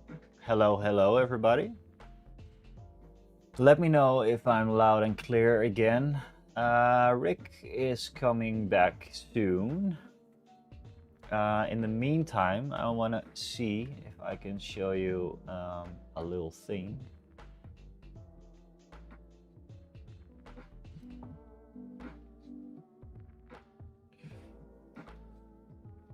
Yeah, so this, my fine people, is Maarten's new Kickstarter. We talked about Maarten a little bit before in the stream. He does a lot for the Dutch Star Wars Legion community. Actually, I think, well, mostly throughout Europe, he's doing a lot of things. It's quite a whole international thing that he's doing with the tournaments, for example. But anyways, this is his new Kickstarter, which launched, I think, yesterday, and it's going really, really well. As you can see, 1,625 euros pledged of a 500 euro goal, which means I think a couple of his stretch goals are unlocked as well. Let's see, stretch goals, there we go. Yeah, so these are unlocked, these are unlocked, these are unlocked. And I have a good feeling that we're going to go towards this as well. To be honest, these are quite nice, the last ones. I think I'm getting a set of these. I did help him a little bit with the marketing here and there. Of course, I talked about it myself. Apart from that, I set up one of his campaigns for the paid ads and everything. Yeah, it's going super well. So I can hopefully pick this up myself. Still, I have a lot of terrain though to do. I think me and my buddy Rick, we're going to paint that up soon. Are you back, my man? I am back. Okay, do mic check one more time. Mic check, check, mic check. Yo, so. yo, Yeah, yo. Yeah, I think so. Awesome. So yeah, go to the Kickstarter if you want some awesome Star Wars Legion terrain. Yeah, can I jump in there? And I'm not like, yes, he's a friend of ours, but seriously, the quality of the things he makes is really good. It's also like for instance, the connection points and the assembly. He has instructions with it. It's very Star Warsy, I think, which is really cool. And also he does a really good job at making things modular. So his last terrain thing was No Man's Sanctuary, which is basically in the Mandalorian you have that planet where it's first a hub of scum and everything, and then later on it becomes a vibrant settlement. It's Navarro, right? Navarro, yes, thank you. And so that was his Kickstarter, and it really looks like Navarro, but he does really smart things where he makes things very modular. So he has this thing where you can put a tree in it, or you can put a flag on it, and you can put benches around it, and everything is modular. And he does also a thing where he makes either a base around the building if you want, or you can put it without that. Yeah, for the purpose of like being area terrain and cover and all the shenanigans that Legion as the rules has, because he is first and foremost a Star Wars Legion player as well. Yeah. Very, very involved with the rules. If we have any questions, we literally call him up. Yeah. And we have a lot. So yeah, it's great to have someone like that design terrain, because the rules are embedded in all the pieces that he makes. So also the heights, for example, also where models can stand on platforms. He makes sure that it is tall enough. He makes sure that it's that your model can stand. Oh, it's actually, he makes it exactly, let's say, height 1 or a height 2. So it, in Star Wars Legion players will know what I mean. Stuff like that. And he actually playtests his own terrain. I've talked with him multiple times where he maybe already printed out something, and then he playtests it, and then he realizes like, oh, you know what? Um, he wants to change a little bit this and that, just so that now you can place a full 5-man or 6-man unit on top. So he play tests his own stuff as well. So that's really good. Yeah, yeah. Just going to switch over to your cam and change the music. All right. Yeah, so I'm still on the dry brush. So he's still gray. Actually, do you have a lead belcher or some metallic for me? Yeah, I have loads. Vader has a how do you call that? Like, it's not a shoulder powder, and it's over his chest. A chest piece? Yeah, it's sort of like his neck chest thing, and it's black and silvery. So I need a dark metallic. Metallic bluish, metallic reddish, metallic. Just a neutral metallic would be great. I would, if I at home, I would use a lead belcher right now. Lead belcher. I think I have lead belcher. I probably do, but let's look. Oh yeah, there we go. Awesome, thank you, sir. Lead belcher. So yeah, now I'm gonna add those metallics, and the reason why I'm doing that now is because I am not the best painter, so I will make mistakes, and it will splotch on other parts, and then I can still repair it. It is very gray right now, but I will go with some non-oil or some type of dark shade on his undersuit thing to darken that up again later on. So far so good. I'm just trying to pick out where some of the highlight points would be. Again, having a dark model, I think is quite difficult because yes, you want him to be still, register as black, but also you can't have him totally black because then you might as well just prime him and then that's it. So working on that. Also, Vader has red lenses. His eyes are actually a little bit red, very dark red. So I'm gonna do that as well in a second. I have a red tone, I think, as well. Oh, I brought the red with me. Cool. And then I'm gonna, last thing what I will do, but I'm not there yet. Paint the lightsaber metallic, the hilt of the lightsaber, and then the lightsaber light itself, the beam. First do it white, and then later on I can put a bright red on it. Actually, maybe I should do that now, so then it has time to dry. Can I ask you for a pure white, the purest white you have? Yes, of course. Thank you, buddy. Let's take a look at what we have. I think the purest white that I have is this one. Vallejo Dead White. Yes, that's the one I use as well. Probably the one. Yes. Thank you, sir. Cool. Yeah, so I finally opened this, guys. We are making some strides tonight. The sleeper cell assembly guide. 9 pages. It's not that bad. No, this is going to be fine. Have you assembled any of them yet or not? No. I've not done anything. What do you think of the assembly guide of Legion of AMG? Is it good? Yeah. Yeah. I think they're really good. Actually, I think they're more enjoyable than Games Workshop. It's been a while though since I assembled something. Since I assembled Games Workshop stuff. I see someone subscribing or doing something. Thank you. Oh, we have a sub goal that was completed. Okay, nice. No, but it's been a while since I did an assembly for Games Workshop. The last thing was probably the Kill Team stuff. Oh gosh, the Kill Team stuff. I'm still working on my Hive Storm box.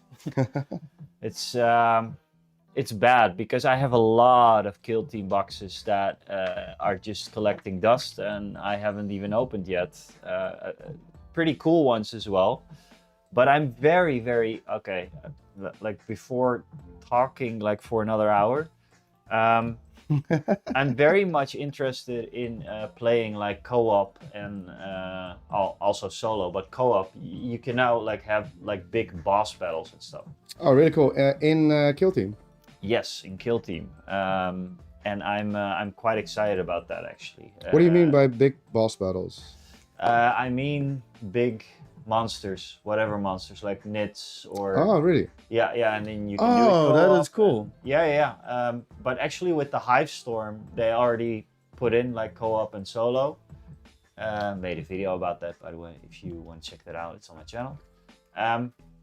So I'm excited to doing something narrative. You know, it's narrative again, and I could have started with this, or we could have started with this at the time when Hive Storm released, but then Star Wars Legion kind of peaked around and it was gone. Yeah, you know? we were a little bit salty with when the change happened from I think the ownership change was from Fantasy Flight to what was it, Asmodee or AMG?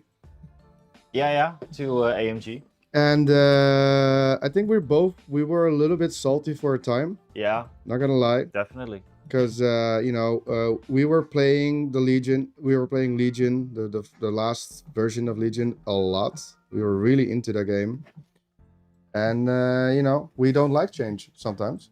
Yeah, they took our upgrade cards. Yeah, took our jobs. Yeah, because we used these very cool 3D printed trays. Yeah. And it perfectly fit in a unit card and 4 of the smaller upgrade cards. And it was just very easy, very easy to see what the upgrades are, and also very easy to transport. In fact, Celestian designed trays.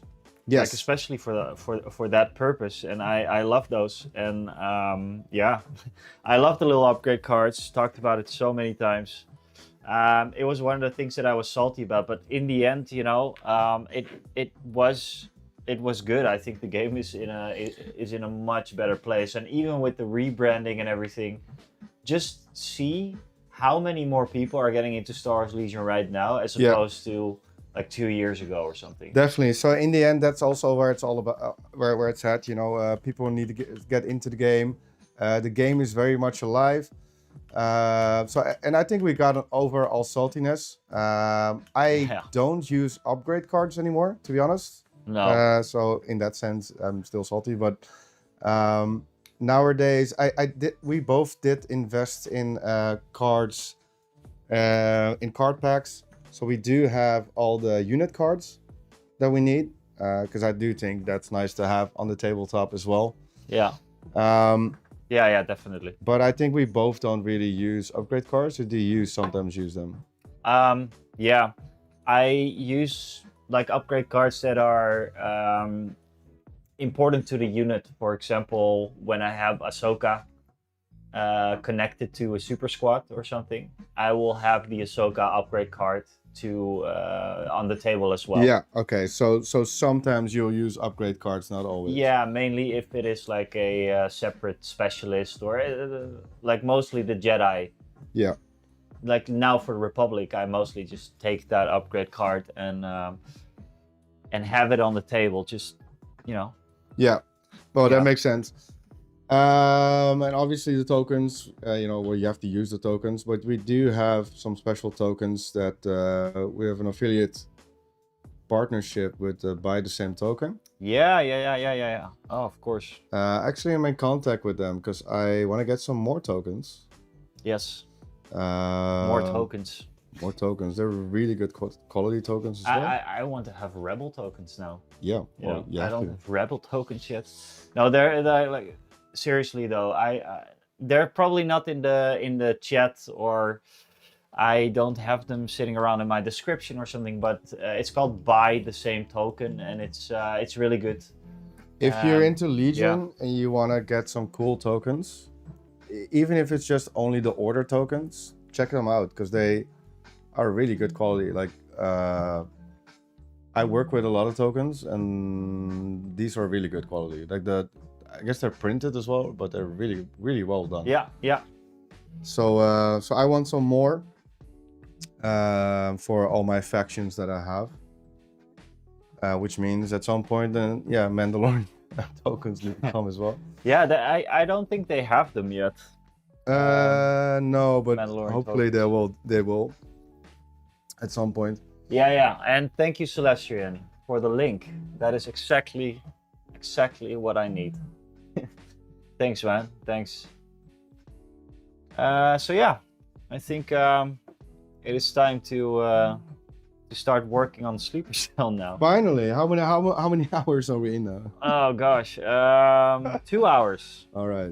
2 hours. Okay. I'm just going to check if the dual screen works because I'm going to set it to that for a little while now. Sure. I'm sorry if I'm blocking sometimes the screen, people. People on the internet, interwebs. Interwebios. I am trying to paint Vader's lenses. I think it is working actually. Cool. Guys, let me know if the audio is still okay with the split screen stuff. Oh, talking about split screen stuff, by the way. Me and Rick, we just talked a little bit about maybe doing some of the Star Wars video games on the channel just for fun. Starting with Galactic Racer, because apparently it has split screen co-op. Can anyone in the chat confirm that fact? Because that would be really cool. I can see like a Shedshow with that game, because yeah, that would be really cool.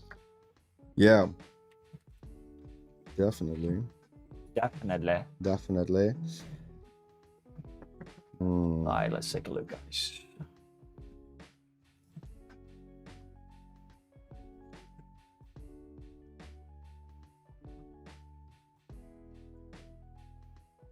Finally starting. Gosh. Hobby night, my ass. All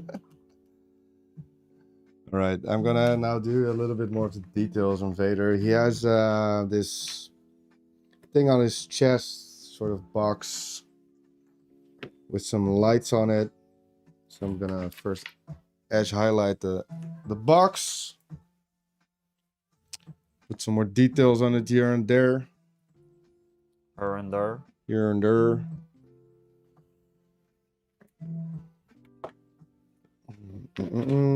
Oh gosh.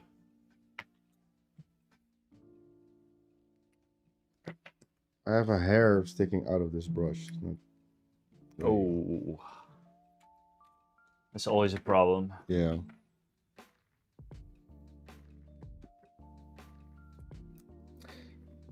Da-da-da. Wow. Bliss. Yeah. A moment of silence. Silence. One eternity later.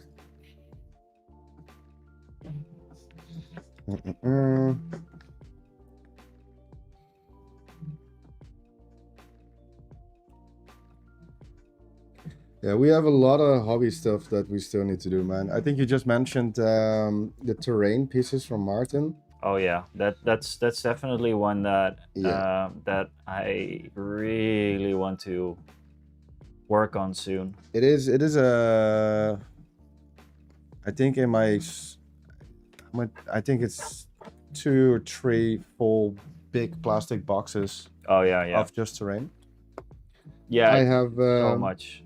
I'm also he's like I told you I told the chat earlier, he's printed a massive AT-AT for a half scenery.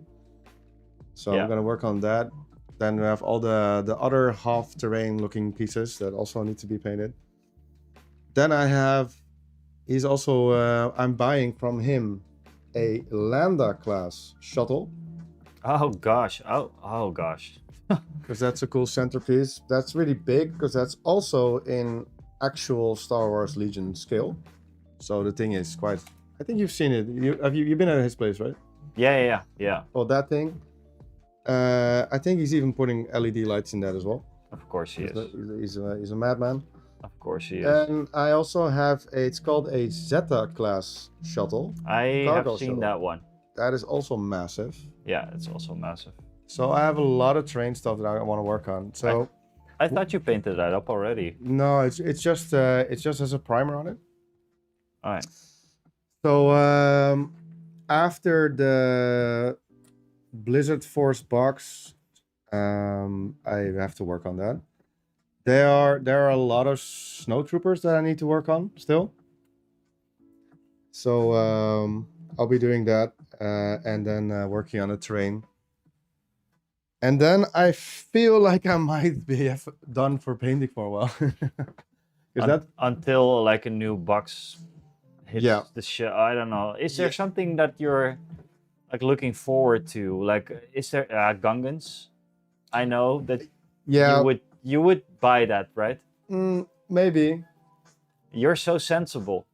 The thing is with that. Okay, so I like Gungans. I think they were cool for the game to have them, but they will be part of the Rebel faction, I'm sure. I will buy a box with you together. Like, I don't even have to own the models. I will just buy them with you, and then we'll both paint them up or something. Yeah. In my mind, and this is from the first moment I realized I liked Star Wars Legion, because I bought the Separatist box. That was my first. Oh, actually, the Rebel. Yeah. That was. We split the box. The first. I can vividly remember the moment as well. Yeah, sorry. So the next box that I got was the Separatist Invasion box, which is a starter set for the Separatist. There's a lot of droids in there, and it came with an AT or an AT. How can I AAT? AAD. AT? No, AAT. Yes, sorry. And this is the tank that the Separatists have. Really cool tank. And yeah, so I always wanted to do a Naboo type battle, right? That you have these tanks in the back, and then just loads and loads of B1 battle droids just marching forward. Yeah. Same with the clones. So I would love to do like that battle. On a very just almost open battlefield, and then maybe you have like a mechanic that you maybe have like a force field or something, or I think they can do a lot of cool things if they do a Gungan expansion. Having Jar Jar in there, his command cards could be really fun, really wild. So yeah, Gungans will happen. Yeah, they're actually in the rulebook. If you look at the first page 1 on the rulebook, they're Gungans in there. So. Yeah, that's the. I'm kind of looking forward to the Krabok video. Whenever that happens, the Gungans. The first thing that I'm going to do is watch the Krabok video about that. I actually chatted with Krabok about that a long time ago. Nice. Yeah. Maybe. I think that's always a cool story. People know Krabok in the chat probably. That he's kind of a staple in the community as well. Mm-hmm. But you know him from Armada, right? Yeah. So I used to play a lot of Armada, which is another miniature game from Fantasy Flight. That is technically still my favorite game of all time. I think it really felt like playing Master Space Battles and stuff like that. I think it got featured in one of your videos as well. Yeah. And Krabok was kind of the go-to guy online to find out what's happening. What's going on with Star Wars Legion. And he's a very interesting, funny guy. He doesn't. He just says what he thinks. Yeah. Which is very honest. And I really enjoy that. So yeah, no, but even then, this is years ago, I was already having some communication with him about Armada and stuff like that. And I was supposed to go to the United States to do a tournament because I won the Dutch national tournament for Armada. Right, yeah. So that then gives you a European qualifier ticket, and you're allowed to go and join the American one as well. So that's Worlds. But in the end, I didn't go. That's too bad because I would have loved to play abroad. But but he's a cool guy. He's been talking about Gungans in Star Wars Legion for For probably a long 2 years time, now. yeah. For a long time. So, When is it coming? So Yeah. bless him. Yeah, I can't wait for that to come as well. It'd be fun. Yeah. And yeah, there's a lot of Jar Jar Binks haters out there. And how funny would it be if then Jar Jar Binks whoops your ass, you know? So Yeah, it's gonna be a Gungan limited edition battle force, obviously. yeah, I think so. Just like the Just like the the Wookiees. Mandos. Or the Wookiees. Or but there's not a box for the Wookiees yet. Oh, okay. I think there's mean, there's just separate Wookiee models, but there's no Wookiee battle force in a box, which could be a good one for like Christmas or something. Yeah. I think, yeah. I think yeah, it needs to be in the game. I mean, it's part of the movies, right? Yeah. It makes sense to have Gungans in the game. How did you become such a big Gungan fan though? Well, I wouldn't say I'm a Gungan fan.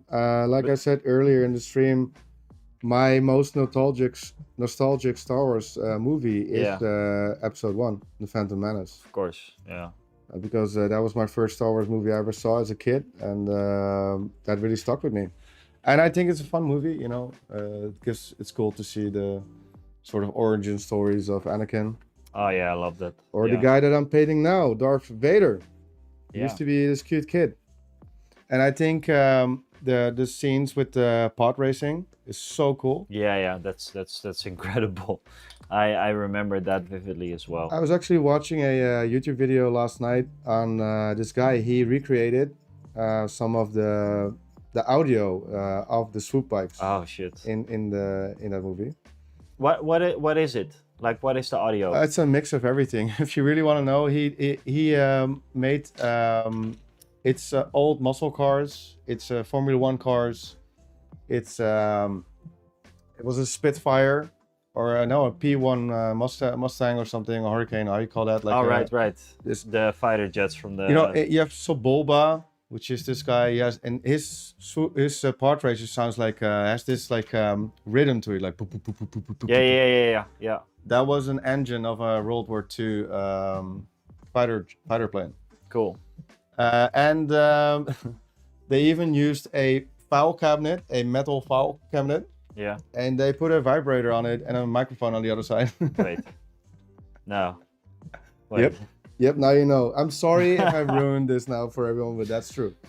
Celestian says, my most prized possession when I was a kid was a Lego Sebulba pod racer. There you go. That thing was amazing. There you go.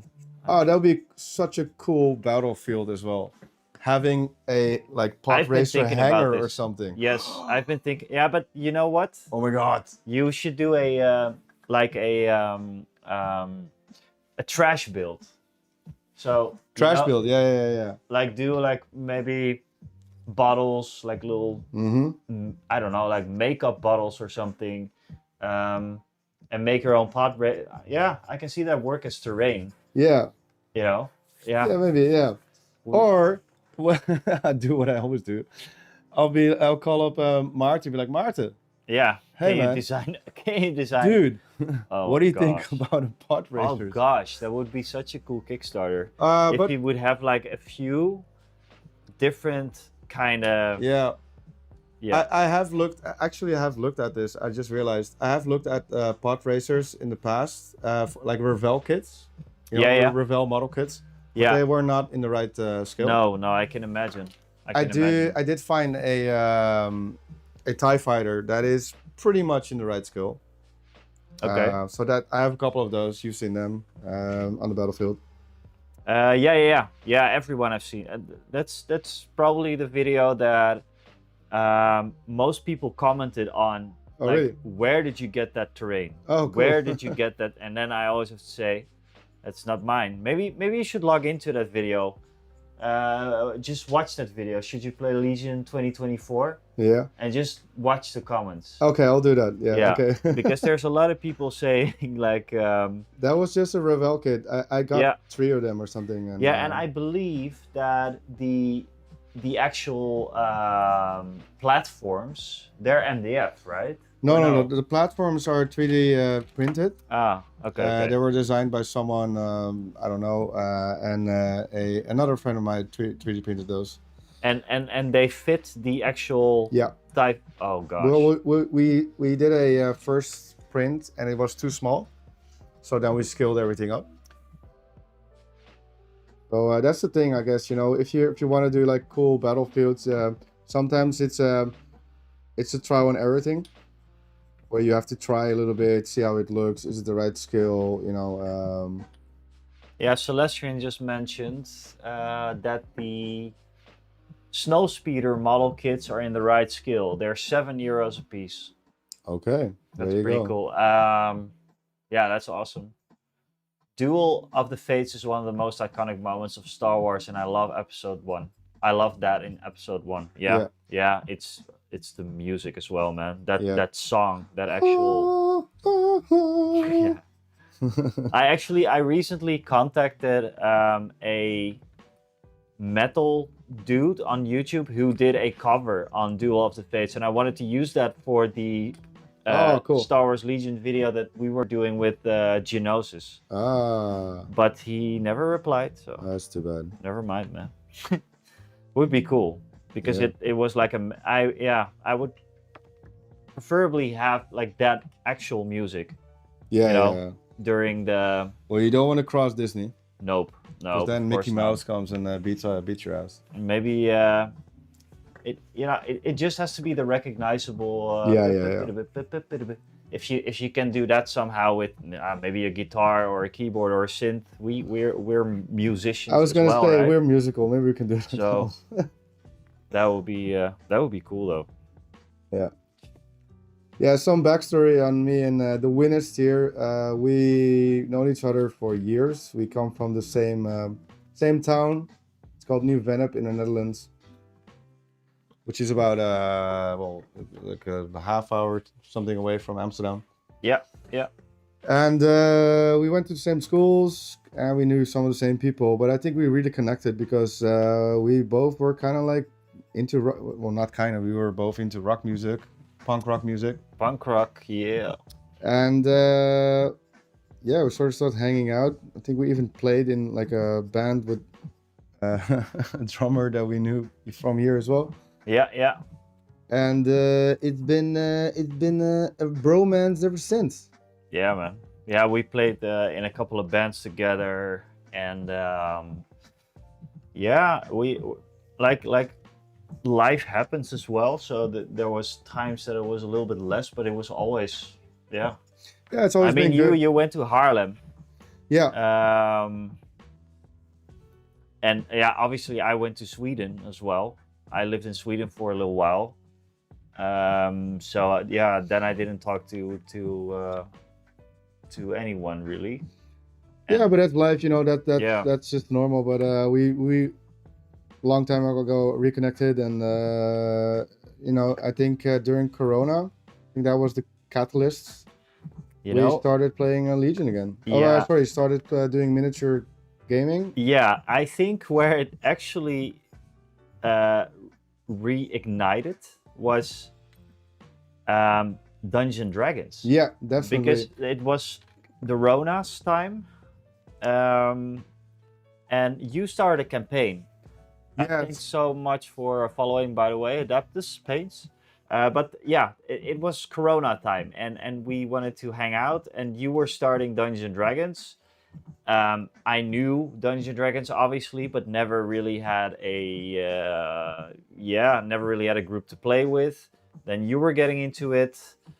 And then we realized, okay, we had this thing when we were like 12, where we liked Warhammer. Yeah. Oh yeah. Because we were already into wargaming when we were very young, but never really pulled the trigger because it was too expensive. It was way too expensive. It was too complicated. Yeah. Yeah, correct. That's totally true. Yeah, yeah. We were hanging out, probably having a beer somewhere, and then I think I told you like, hey man, I think I was getting into 40K. Yeah, you were getting into 40K. Because I was already into Armada, and then I started getting into 40K, and I was very heavily into Dungeons and Dragons with some friends as well. And then I think I kind of mentioned that to you, and then you were like, "Oh yeah, that might be cool." And then you already had some 40K, didn't you? Or I got the Indominus box. Yeah, I always had some like Warhammer. Yeah. My dwarves. Your dwarves, yeah. I had my Old world, my dwarves, which are still not finished, by the way. Praise the Omnissiah, by the way. Hello. Yeah, exactly. Hello. No, yeah, we have someone who I haven't spoken to in ages. Oh yeah. Oh, we got a raid as well. Oh, sorry guys. I was really like now we're concentrating. Now he's awake. Now I'm awake. Hello. Hello. Hello there. Hey, thanks guys. Thanks for coming in. Just to let you know, hello there. Say hi to the camera, Rick. Hello. Hi to the camera. We're in the shed, and yeah, we're back hobbying again. This is my buddy Rick. Yeah, we've talked all night, so I'm close for words. We're just saying like the whole story, but yeah, we're hobbying tonight. Yeah, we're doing a co-stream. The first co-stream where we're painting. We've done a battle report like a year ago, which was a lot of fun, which was a test then. But this feels kind of natural to us because when we hang out and then sometimes we paint anyway. So why not get all you people in the room kind of with us as well? Right. We're just talking about hobby stuff. We're painting Star Wars Legion at the moment. Yep. I'm painting Darth Vader. Show it off, my man. Show it off. Well, I'm just doing some great skills now, building up the cloak, and I've said this probably 6 times already, but I still want him to register as a dark-looking model. So I want to be careful not to make him look gray or chalky. But I'm doing some highlights here and there, and I will go back with some non-oil in some strategic places to dull him down a little bit more. Yeah. Cool. We'll do that later. So that's what I'm doing. All right. And hello, Chris, and hello, Omni. It's been a very, very long time. I know. I've been good. I've been doing lots of YouTube stuff for myself, but also for the place of work. So I work with a friend of mine who's a florist. And I also do his YouTube strategy. So basically my whole life revolves around YouTube at the moment. And I've not been streaming because of that, basically. So YouTube, all the time, YouTube. I've actually seen a video of Burma. It's called Burma. Yeah, it's called the Burma Institute for anyone who wants to learn how to make flower arrangements. To be a florist? To be a florist, and there's one place to go in the entire world because people come from the entire world. Actually, it's Burma. I thought it was really cool to see because I don't know that much about flowers. All the flowers I have or all the plants I have all die on me. I try my best now, but but it was really cool to see everything that's involved in that world. It's cool to sort of get a look into that. Yeah. It's a cool world. It's almost like It's a bit like miniature. It's a bit like the miniature niche somewhere. Yeah, kind of. We kind of have to be like overly dedicated as well sometimes. Like not overly, not in a bad way, but in a good way. Yeah. Kind of nuts to do it. So and he's a wargamer as well. So his name is Mike. Mike is a 40K player. He has a Nurgle army. Yeah, extremely cool. And he has kit bashed and green stuffed pretty much everything that he has. He has a massive army. And it's really cool. I played against him a couple times, and it's just so cool to see. He has, Nurgle is this. He has all this fungus and everything growing out of his guys, and he added a lot of more. And he added flowers a lot of flower Yeah. things and stuff like that, and tentacles and all that. That he all most of that he did it out of green stuff. I don't know how he's able to do that, but he's very Yeah, talented. he's really good. He's a really creative guy, and Yeah. well, a true artist. I mean, we literally fly all over the world for his thing. So for his YouTube channel and for the lessons that we give at the flower school, and that's what I'm trying to help him with. So get a bit more exposure on YouTube, and yeah. So that's that's the reason why I haven't been streaming a lot, because the work days have been it's a lot of freedom, and it's hard to fill in a routine like a stream in a life like that. So that's why that's why it is like that. But I love being back with the stream now today. It's been really nice. I just talked about it with Rick a little bit. Normally I'm here alone, right? And I talk for 4 hours and paint and check the chat and everything. All by myself. All by myself, exactly. And this time we're here with Rick, which is a lot of fun. So we might do this. We might do this more often. But Yeah, please let me know how you guys are doing, Omni and Chris. Yeah, are you painting? Are you chilling? Are you doing something else? I think they just had a stream as well. Oh, cool. I mean, these are the people that I met in my very first week of streaming. Oh, I remember you talking about that. Yeah. There's a Cool. bunch. We had Borak. You know, he's in one of the videos you're in as well. Yeah, he's that really good painter. Yeah. And then we had a couple of more, like a Rainbow Wrangler. We had Jace the Face. I love these nicknames, by the way. Yeah. Jace Oh, the gosh. Face, that's a cool nickname. Yeah, it's and like every time that I stream, I'm like, oh gosh, I should do this more often. That's cool. So yeah, hopefully do it. I'm glad though that everything is working, like with the cameras, and we haven't had any hiccups today, and because that kind of bummed me out as well. I want to have it as professional as possible. And when it doesn't go my way, I can get really bummed out about that. So yeah. That's also a reason why I maybe stopped a little bit there. I'm just trying to look at some pictures of Vader to see exactly what needs to go silver on him.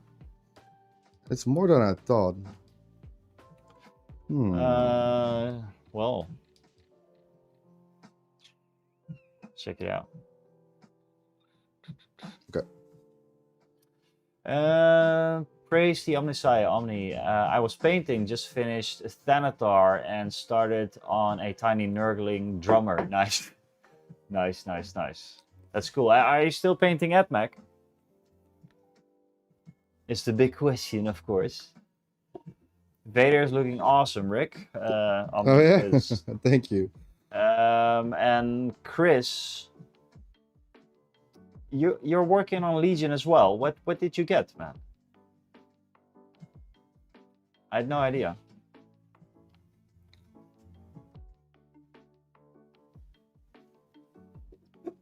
Yeah, I've been out of like Warhammer stuff for quite some time. So Thanatar, I will check it out.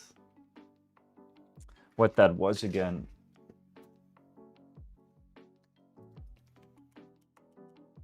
Oh, of course. Yeah. Oh gosh. Yeah. That's really cool. That's really cool. Is that like a mech? Yeah. Look at that. Look at this. Is that AdMech? Yeah, but it's like, I think it's 30k AdMech. Oh, that looks very cool. Yeah, actually. it looks really cool. Oh, the Hoth Rebels. Oh, of course. Yeah. We talked about that. I think the last time I was streaming, Chris, we talked about that a little bit, and I was worried that I was not able to get a box. But yeah, we both got the Hoth boxes. Me and my buddy Rick here. He got I got the Echo-based Defenders, and he got the Blizzard Force. It's called the Blizzard Force, right? Yeah. Yes. Yeah. Yeah. Ah, cool. So how far are you in with the box, Chris?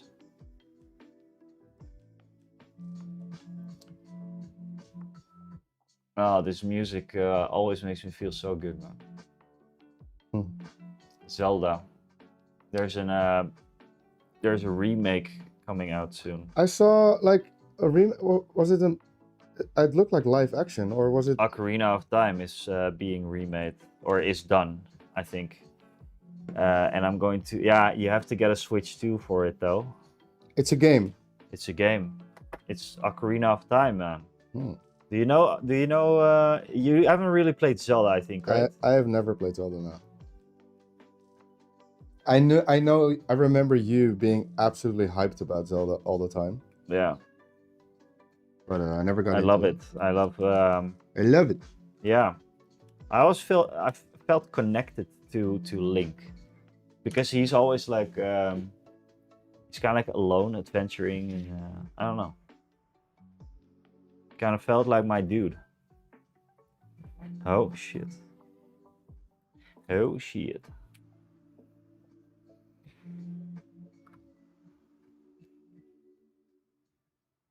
So far, Chris has worked on Leia, R2D2, C3PO, and 10 troopers painted. Oh, that's really nice. That's good. That's good progress. Yeah. I think it's very cool. I really like the new Leia sculpt they came out with. Yeah. I'm pretty stoked to paint that up as well. This is I have the Vader sculpt now. This is the new Vader sculpt they came out with in that Blizzard Fort box that I have. Yeah, it's lovely. I don't know if it's registered on the Yeah. camera. And I'm very happy with it. It's very nice quality. It's lovely. There was an option to get his cloak in where it's sort of by the wind. It's all the way up almost. It looks very epic, but I chose not to go with that cloak, but this one, because this one is a little bit easier in game, I think. Yeah. Yeah. So I'm haven't mentioned it, I think, but I'm working on the Rebel sleeper cell, which is this box right here. Very cool Rebel unit. I think the coolest. I've been wanting to paint this and have this for a very long time, but kind of hold it off. Just until we started getting into Star Wars Legion campaign mode, which is called Tours of Duty. So yeah. Tours of Duty is really cool, and we are we're starting that soon, so that's why I'm assembling. Other than that, I have these swoop bikes right here, which I love. Really like these guys. They're actually mercenaries, but I'm going to put them in the rebel list. And I think they're going to be annoying for you. Yeah. Yeah. I heard they're very good in game. Chris is back from Agile. Hello there. Just post some pics on the showcase. Oh sure, I'm going to check that out. Let's open my Discord. Let's check that out. Maybe go over to Rick for a little bit. Awesome. Yeah, I'm just trying to do some metallics here. Gotta be careful with metallics. Just trying to pick out some parts of Vader's belt. And I see that I made a lot of mistakes already, which is okay. My method of painting is that I will obviously I'll try to paint within the line, so to say, but I will always go back and forth between repairing. That makes sense. So cool. So that's what I'm doing. And here we have Omni's. Oh, that's really. Give me a sec. Yeah, it looks really good. I love the shading. How did you do that, Omni? Oh wow, very good. That's real cool. I love the shading on the red.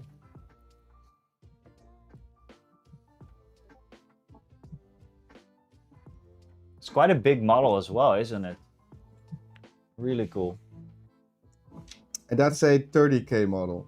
I think so, yeah. I think it is. It's dry brushed. Oh, nice. That's dry brushed? Yeah. Really? Yeah. Wow. That looks It looks like absolutely sick. it looks airbrushed. It looks That's airbrushed. why I was gonna say. Awesome. Jeez. Very, very impressive.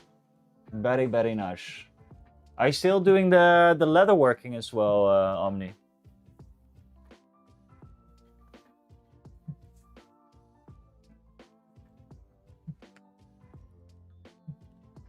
"15 centimeters tall." Whoa, oh, that's pretty. It's pretty big.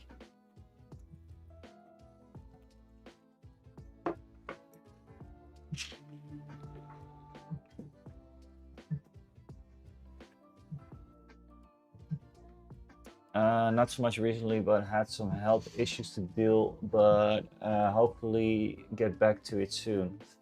That sucks to hear. I hope everything is well now. And I hope same for you, Chris. I hope everything's going well.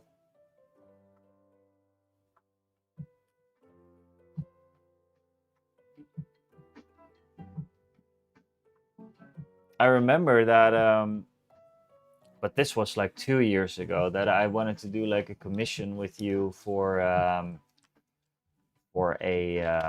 like a brush leather pouch thing.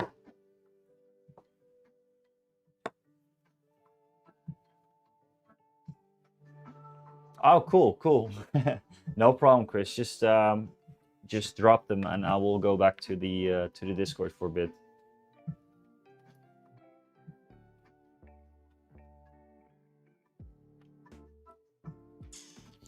Okay, so I need to wait for my Vader to dry a little bit. But Right. metallics dry quite slowly. I don't have a hair blower right now.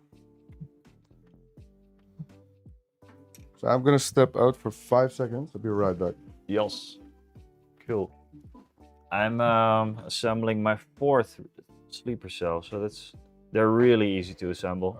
Yeah, they're really easy. I just need to get rid of the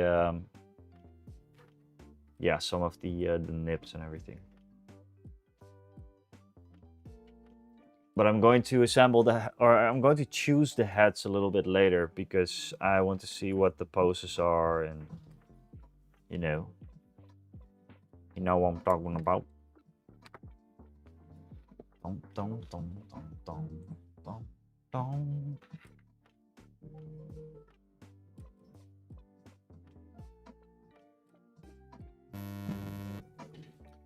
All have like these jackets and everything. They all have jackets, yeah. That's very cool. Yeah, I think they're pretty cool models. Sleeper cells, they first were featured in Rogue One as well. Rogue One, yeah. Cool. Yeah, I'm very stoked. I'm just not sure about this dude, like this slab of rock. Oh no, don't do it without the slab of rock, man. For sure. I think so, right? Yeah. Yeah, that's lame. Nah. Why? I guess he always has cover now, Yeah. right? No. We're talking about this piece. I'm not sure if I'm going to use that. I'm not sure if I can even ignore it, though. Talking about a tactical rock, that is a very tactical rock. Very tactical. Chris uploaded the pictures. Awesome. I'm going to take a look. Oh, there we go. Oh wow. Very cool. Awesome. I love the colors on that. Yeah, very recognizable. Yeah. Very cool. That's very cool. Oh, I cannot wait to paint this up. Yeah. I have an R2D2 as well, actually. What? Oh, from the escape pod. Yeah, I have a downed escape pod. What? Hell yeah. Very cool. I cannot wait to paint this up, Chris. I really like that you did his eyes as well. See, when I see things like that, like people that are really good at painting these Star Wars models, I'm like, oh man, I wish I could do that. Whoa. Very cool. That you hit that mustache perfectly. Yeah, and the colors as well. Yeah. What colors did you use for this, Chris? Especially this part. It's like olive drab, maybe, or what's it? Is it called again? Dryad? No. No rock, right? Mouse Geek? No, I was thinking, no. Let's not do that.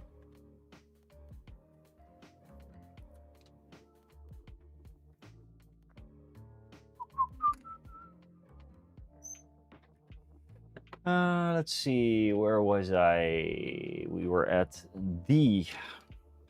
We were at the D.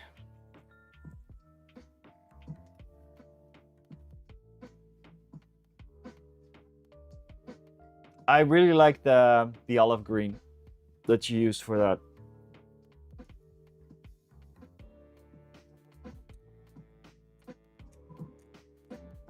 So, could you guys give me any updates on how the rest of the folks are doing over in the UK? We're talking Jace and White, Rainbow Wrangler, who's obviously not in the UK, but and Borak. How's everybody doing?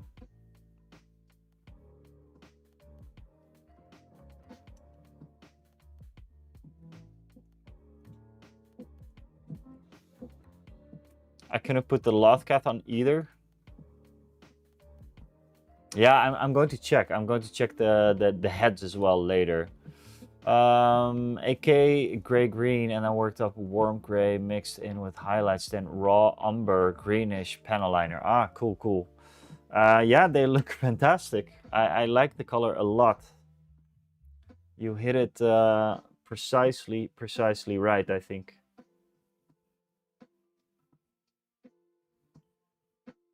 Alright, cool. Yeah, please do. Discord, right?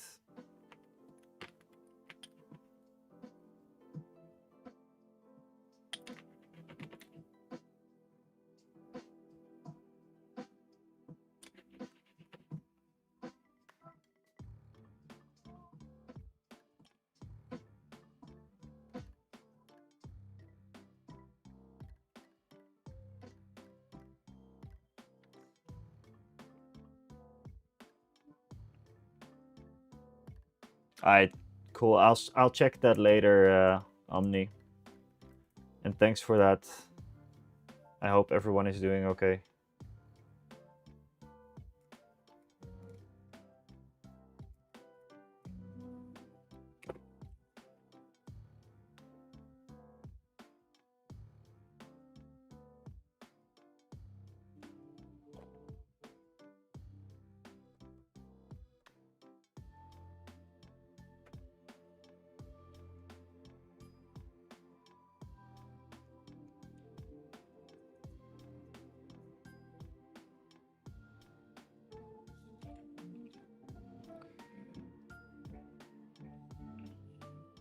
Oh, really?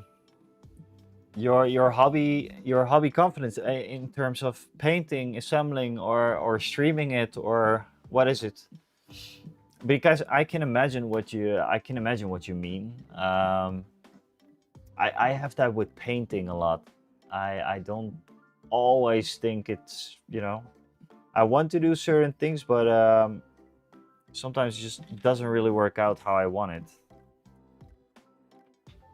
So yeah.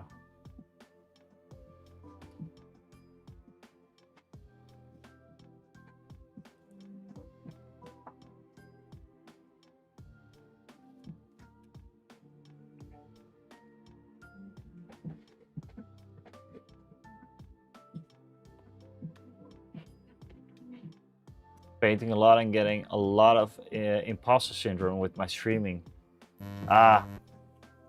Yeah, but that's not the way it is, Chris.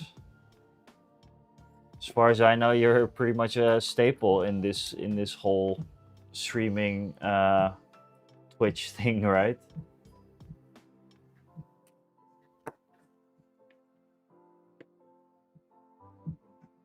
I mean, yeah.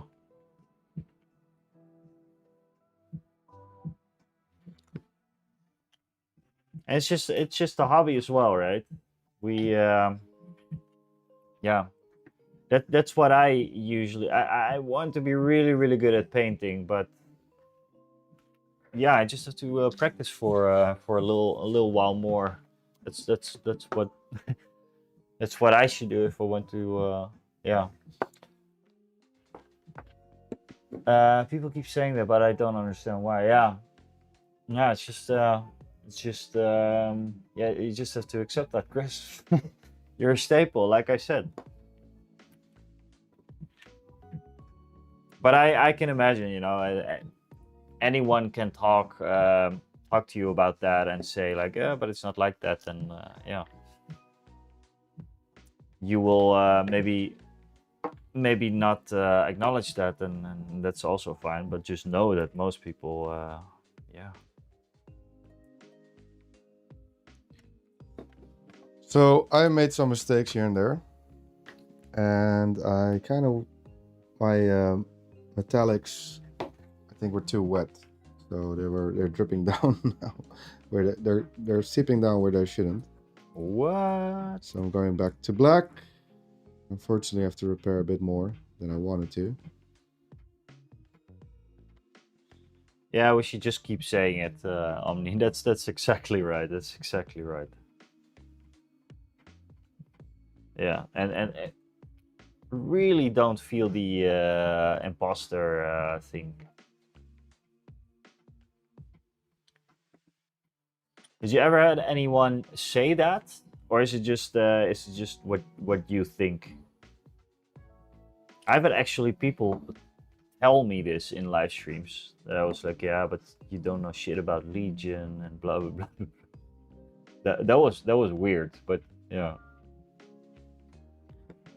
Some people might are just salty or something. I don't know. Yeah, that's exactly that. Very You know, strange. and yeah, I don't think you've ever seen Chris Rick, but such a staple in the streaming miniature painting community. Okay, cool. So yeah, don't worry about like all those assholes. You know.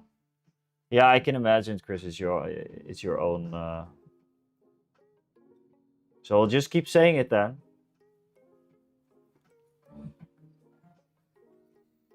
All right. How are you doing on assembly there? Pretty good, actually. Cool. I'm on my, yeah, this is my fourth, and then I still have to do all the heads, but I want to kind of, you know, check the poses first and check them on the base first, and see which one is getting the cat. You know. Yeah. Oh yeah. Cool. Yeah. I also do that. I usually wait with the gluing the heads as last. Yeah. Yeah. I always try to see which way the feet are pointing. If that makes sense. Yeah. Because there's so many head options in here. It's unbelievable. I Never find seen this myself before. sometimes really thinking quite long about like, who gets what, you know. There's 8 models in here, but there's also a droid. Oh yeah, you got a droid there. What does the droid do in game? Yeah, the droid, I think he brings back a unit, but I'm not entirely sure, to be completely honest with you. I just know that there's one guy in there. Is it a medical droid?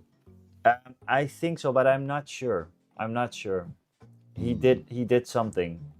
He doesn't look like a medical droid, but if someone knows in the chat, please let me know. And see you around, Omni. But there's one guy in here. I don't know if it's an action. I think it is an action. But he just rolls a die. Whenever it's a search or a hit, he just chucks off. He takes a wound from you. Oh really? Okay. So it's pretty good. It's a roll of the dice, and then one of your guys is dead, without any cover rolls or, you know. Sick. Yeah, it's pretty good. But the droid, I do not know. I might check it out later. Hey, hello. Wow, your name is hard on the YouTube. Zitskov, I think, and Butto as well. Hello. Nice of you to be here. And for a while ago, thank you, Domlar, for checking the audio as well. So yeah. So we're doing pretty good, I think. Am I going to finish them today? Nope. Because I have to work tomorrow. I have to be at the office tomorrow. So yeah, just so Rick, maybe take it over for a little while. Maybe Yeah. talk a little bit. Yeah, talk a little bit. I'm having some problems here because my brushes, my points of my brushes are not where I need to be. I accidentally took some of the wrong brushes with me. I was kind of in a hurry because I made some food at home. And yeah. So I have the chat of the YouTube open. There's not a lot of chats in there, or is it just not updating? I don't know. That's probably mostly Twitch. Okay. But Twitch is also yeah. Nice. Which is people we have some viewers here and there, so that's good. Cool. Talk about it. Yeah. Okay. Talk about something. Are we all excited about football? Yeah, I don't know. I'm not a massive football fan, a little bit, but yeah, what I'm doing right now is going back and repairing some splashes here and there on the lenses. I'm sorry if this doesn't show up really well on the camera right now. But I'm trying to repair some of the mistakes I made. Going back to black. And I'm trying to. There's a little extra magnifying lens on my larger magnifier. So I'm trying to kind of scope through that to see all the details, but I did not bring the most detailed brushes, so it's kind of a hard thing to do, but I'm getting there. So like I said, I'm trying to repair some of the splashes I made, so I really want to do my best on this Vader. And if there's any close-ups in videos and stuff like that, I don't want it to look bad, so yeah. Okay.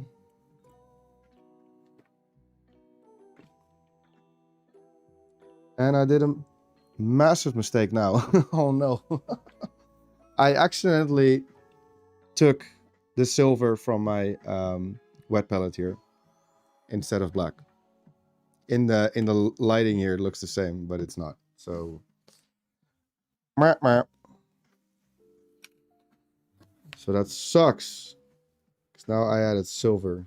Okay, so changing brushes, and I'm just gonna redo his face basically. Because this is no bueno. No bueno. Yeah, I accidentally took the wrong. I took silver instead of black. I thought it was black here. So, okay. That kind of sucks. I guess it's part of the hobby, right? What was it, Bob Ross? The guy, the painter with the big hair. Yeah. He would probably say like, Happy little accent. oh yeah, happy little accent. Like, he has that very, very calming voice. I definitely cannot do that, but you know, every mistake can be a happy mistake. We're just gonna roll with it. He was kind of like, he was really big back in the day. I remember coming home from like a night out, and then he would be on TV. Like on Dutch TV, he would be like kind of this late night thing that was on one of the channels. I've never seen it on TV. No, I did, and it was like kind of weird to come home after a busy night, you know, out drinking with mates and everything, and then you come home and you just watch 40 minutes of Bob Ross. Yeah. Shout out if anyone has that same experience or knows who I'm talking about.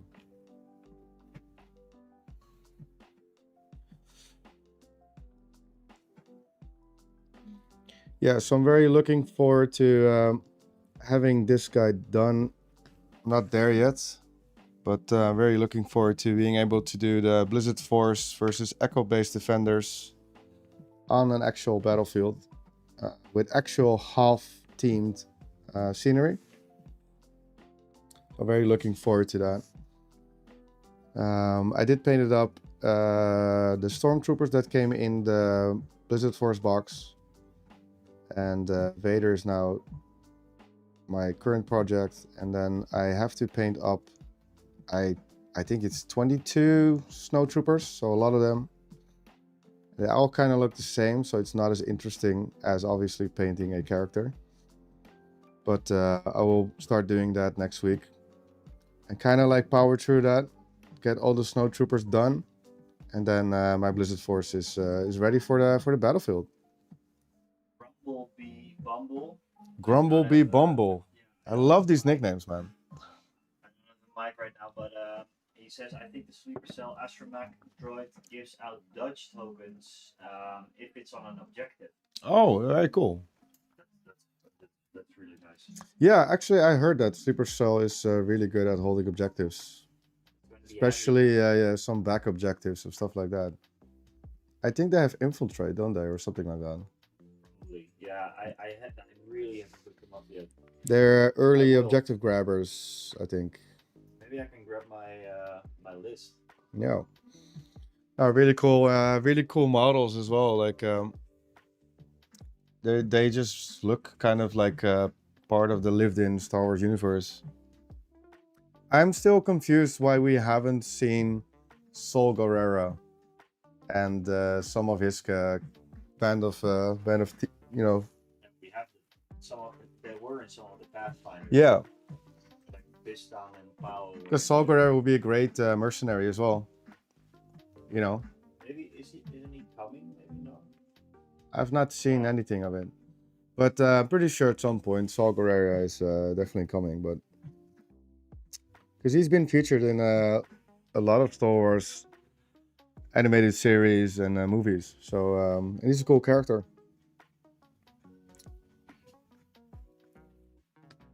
But these guys kind of remind me of like of that.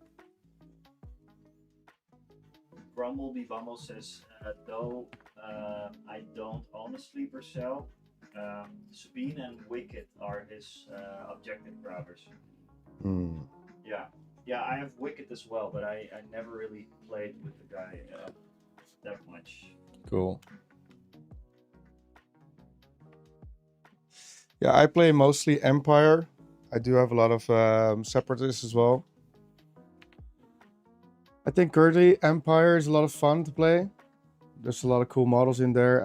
Oh yeah, that's also in the Blizzard Force box are those probe droids. I also painted those up. They're really cool. I really gave them a lot of like black. They have super. If you look at the actual model, they have like kind of like insect, kind of like spider looking eyes, very black. And I gave those a gloss finish, and I gave a red glow to one of the eyes. And probe droids are also cool. They have like a cool mechanic where they kind of do a move for free, and then dash out observe tokens. I think for free as well. And then you're able to. Oh no, it's not a free move. It's just your first action would be, for instance, you're behind a building, you would move. Have line of sight on some enemy, and then for your second action just move back, and that observed action is a free action. I think that's the mechanic, but you got to be careful because they do have self-destruct. That can be handy if you are around enemies, but could also be that you're around friendlies. Yeah, and they are not very survivable. So the way I'm gonna play probe droids is that I'm gonna mostly try and hide them behind building, pop out, observe, and pop back behind cover, and then ideally line of sight blocking cover. Is it for your tours of duty register or for the Hoth for the Echo base? Possibly. Oh yeah, I don't know Possibly. that yet. You don't know. We don't know each other's register No, yet. no, we don't really know. It's a secret still. Yeah, yeah, yeah. The good thing about probe droids is that they're 35-point model and they are an extra activation. So, as far as I know, they're the cheapest activation you could get points wise. And they do have a function, right? Observe tokens give you rerolls. So Yeah. So yeah, they are in my register actually. Or yeah. Yeah, cool. I think yeah, I'm just really looking forward to the tours of duty stuff. Me too. Yeah, absolutely. It's I kinda wanna make my rebel troopers like all proxies of something else, but that's going to take too much time since I still have to paint these guys. I still have to paint the swoop bikes. So I'm probably not going to do that. Maybe I'll pick up a box of new rebel troopers because they're really nice. But then again, you know, for this first campaign, I'm just going to go with what I have because otherwise I basically have a whole new army built while I have so much rebels anyways, you know. So yeah, that's kind of. Do you have a black like a blackety black? Because I have Black Templar, but it's a contrast paint, and I need something that is very. I only have a black ink, but that's... black ink is really cool. Yeah, it's really cool. But what I want to do, there's little sections here that I wouldn't even thin it down. I just need to. Yeah, I you have don't? something. I probably yeah I have matte black. Sure. This one is pretty good. Yeah. Perfect. Thank you. I hope it's open. I'm not sure if it's otherwise. You can pry it open with this. Oh, cool. Thanks.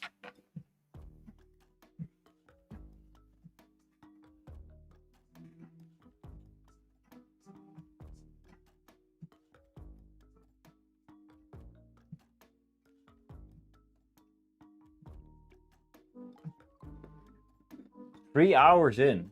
3 hours in. There we go. Wow. Yeah, I'm going to have to call it quits pretty soon, because I need to go to sleep and work tomorrow as well. But yeah, these Legion models need to be bought for with real money. So work. yeah. I think I could have gone faster with my Vader. I took a long time with the dry brush, and I now made several mistakes that I'm trying to clean up. And again, have to wait to let it dry. Oh god. So I don't think I'm gonna make a lot of progress on my Vader. That's okay. But I think I need another maybe tomorrow I'll spend another couple hours and then it'll be good. Yeah, maybe show it off. Sure. Again, it's not done yet. Should I go to you? Oh, sorry. Yeah, sure. Go to me. Down the lead. Focus. Here we go. No. There. A little bit, maybe a little bit down. Yeah, and with your hand. Yeah, there we go. Oh, that looks fucking amazing, man. Oh, he's not there yet. But I think it looks really cool. I very lightly gave some highlights here and there on his cloak. I think that looks really nice. And I need to do the black stripes that are on his chest piece here. There's some red in his eyes, but it's very subtle. And obviously there's some bits and bobs, colors here and there. So yeah. Very nice. I like it a lot. Vader with a white lightsaber looks weird. Yeah. But obviously that's as an undertone because I want the lightsaber to be super, super bright red. So. This model is so nice. Yeah, but he's very, like, let me compare one of the normal models. He is very, very tall. So this is your new model. This is my Paragon, yeah. This is my Kit Bash Paragon, yeah. So I'm trying to hold him at the same height. There's definitely a height difference. Gosh. Vader is massive. He's very tall. Yeah. So. Looks very. Have you shown off your new models? But they're absolutely epic, them. dude. You got to show them off. Look at that. That's so cool. This is the Kit Bash I've been doing for the latest video. Just need to do the rim, I see now. But this is basically a K2 K2SO with Cassian Andor Kit Bash. And he's a rebel. He has a white helmet or a white hat. I think that's a really cool choice that you did that to really make him stand out. Yeah, I talked about it in the video as well. There's something about like just kids or teenagers with mech hats that I really like. And yeah, I like this Kit Bash a lot. I'm really happy with this guy. And this is just this is just my Paragon, just my really good job on him as well. I like that you went for like this older look. He has a cool mustache as well. Yeah. Is this a did he came in the sleeper box as well? He's a Jedi head, actually. Oh, cool. Yeah, and he has like a burnt face on one side. Yeah, Musgeek. I'm going to work on that backstory a little bit more, but this is basically it, and it's a little bit. I worked on it a bit, so yeah, I will talk about that in a video about Tours of Duty because I'm going to dedicate an entire video about that. Probably this week. Yeah, probably this week's video.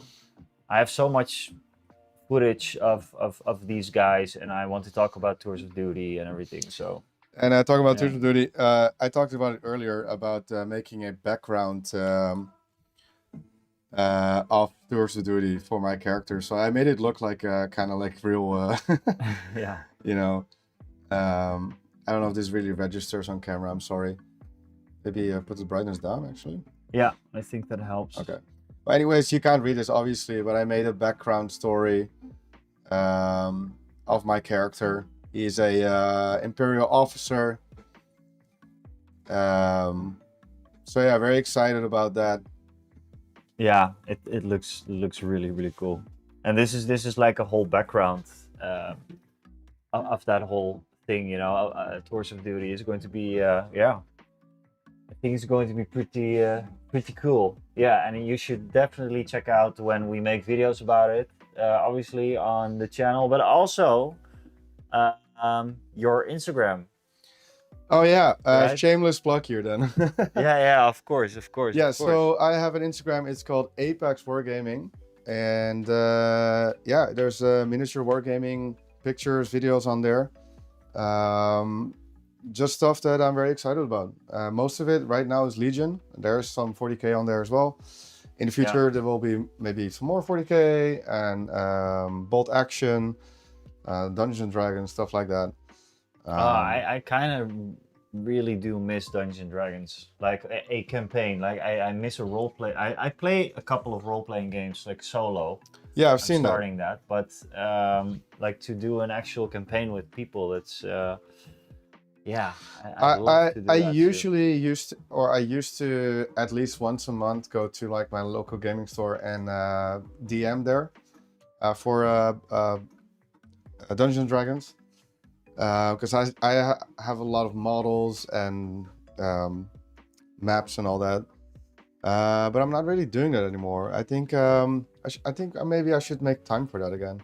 Yeah, because it's really cool. There's quite often someone who's never played a miniature game before.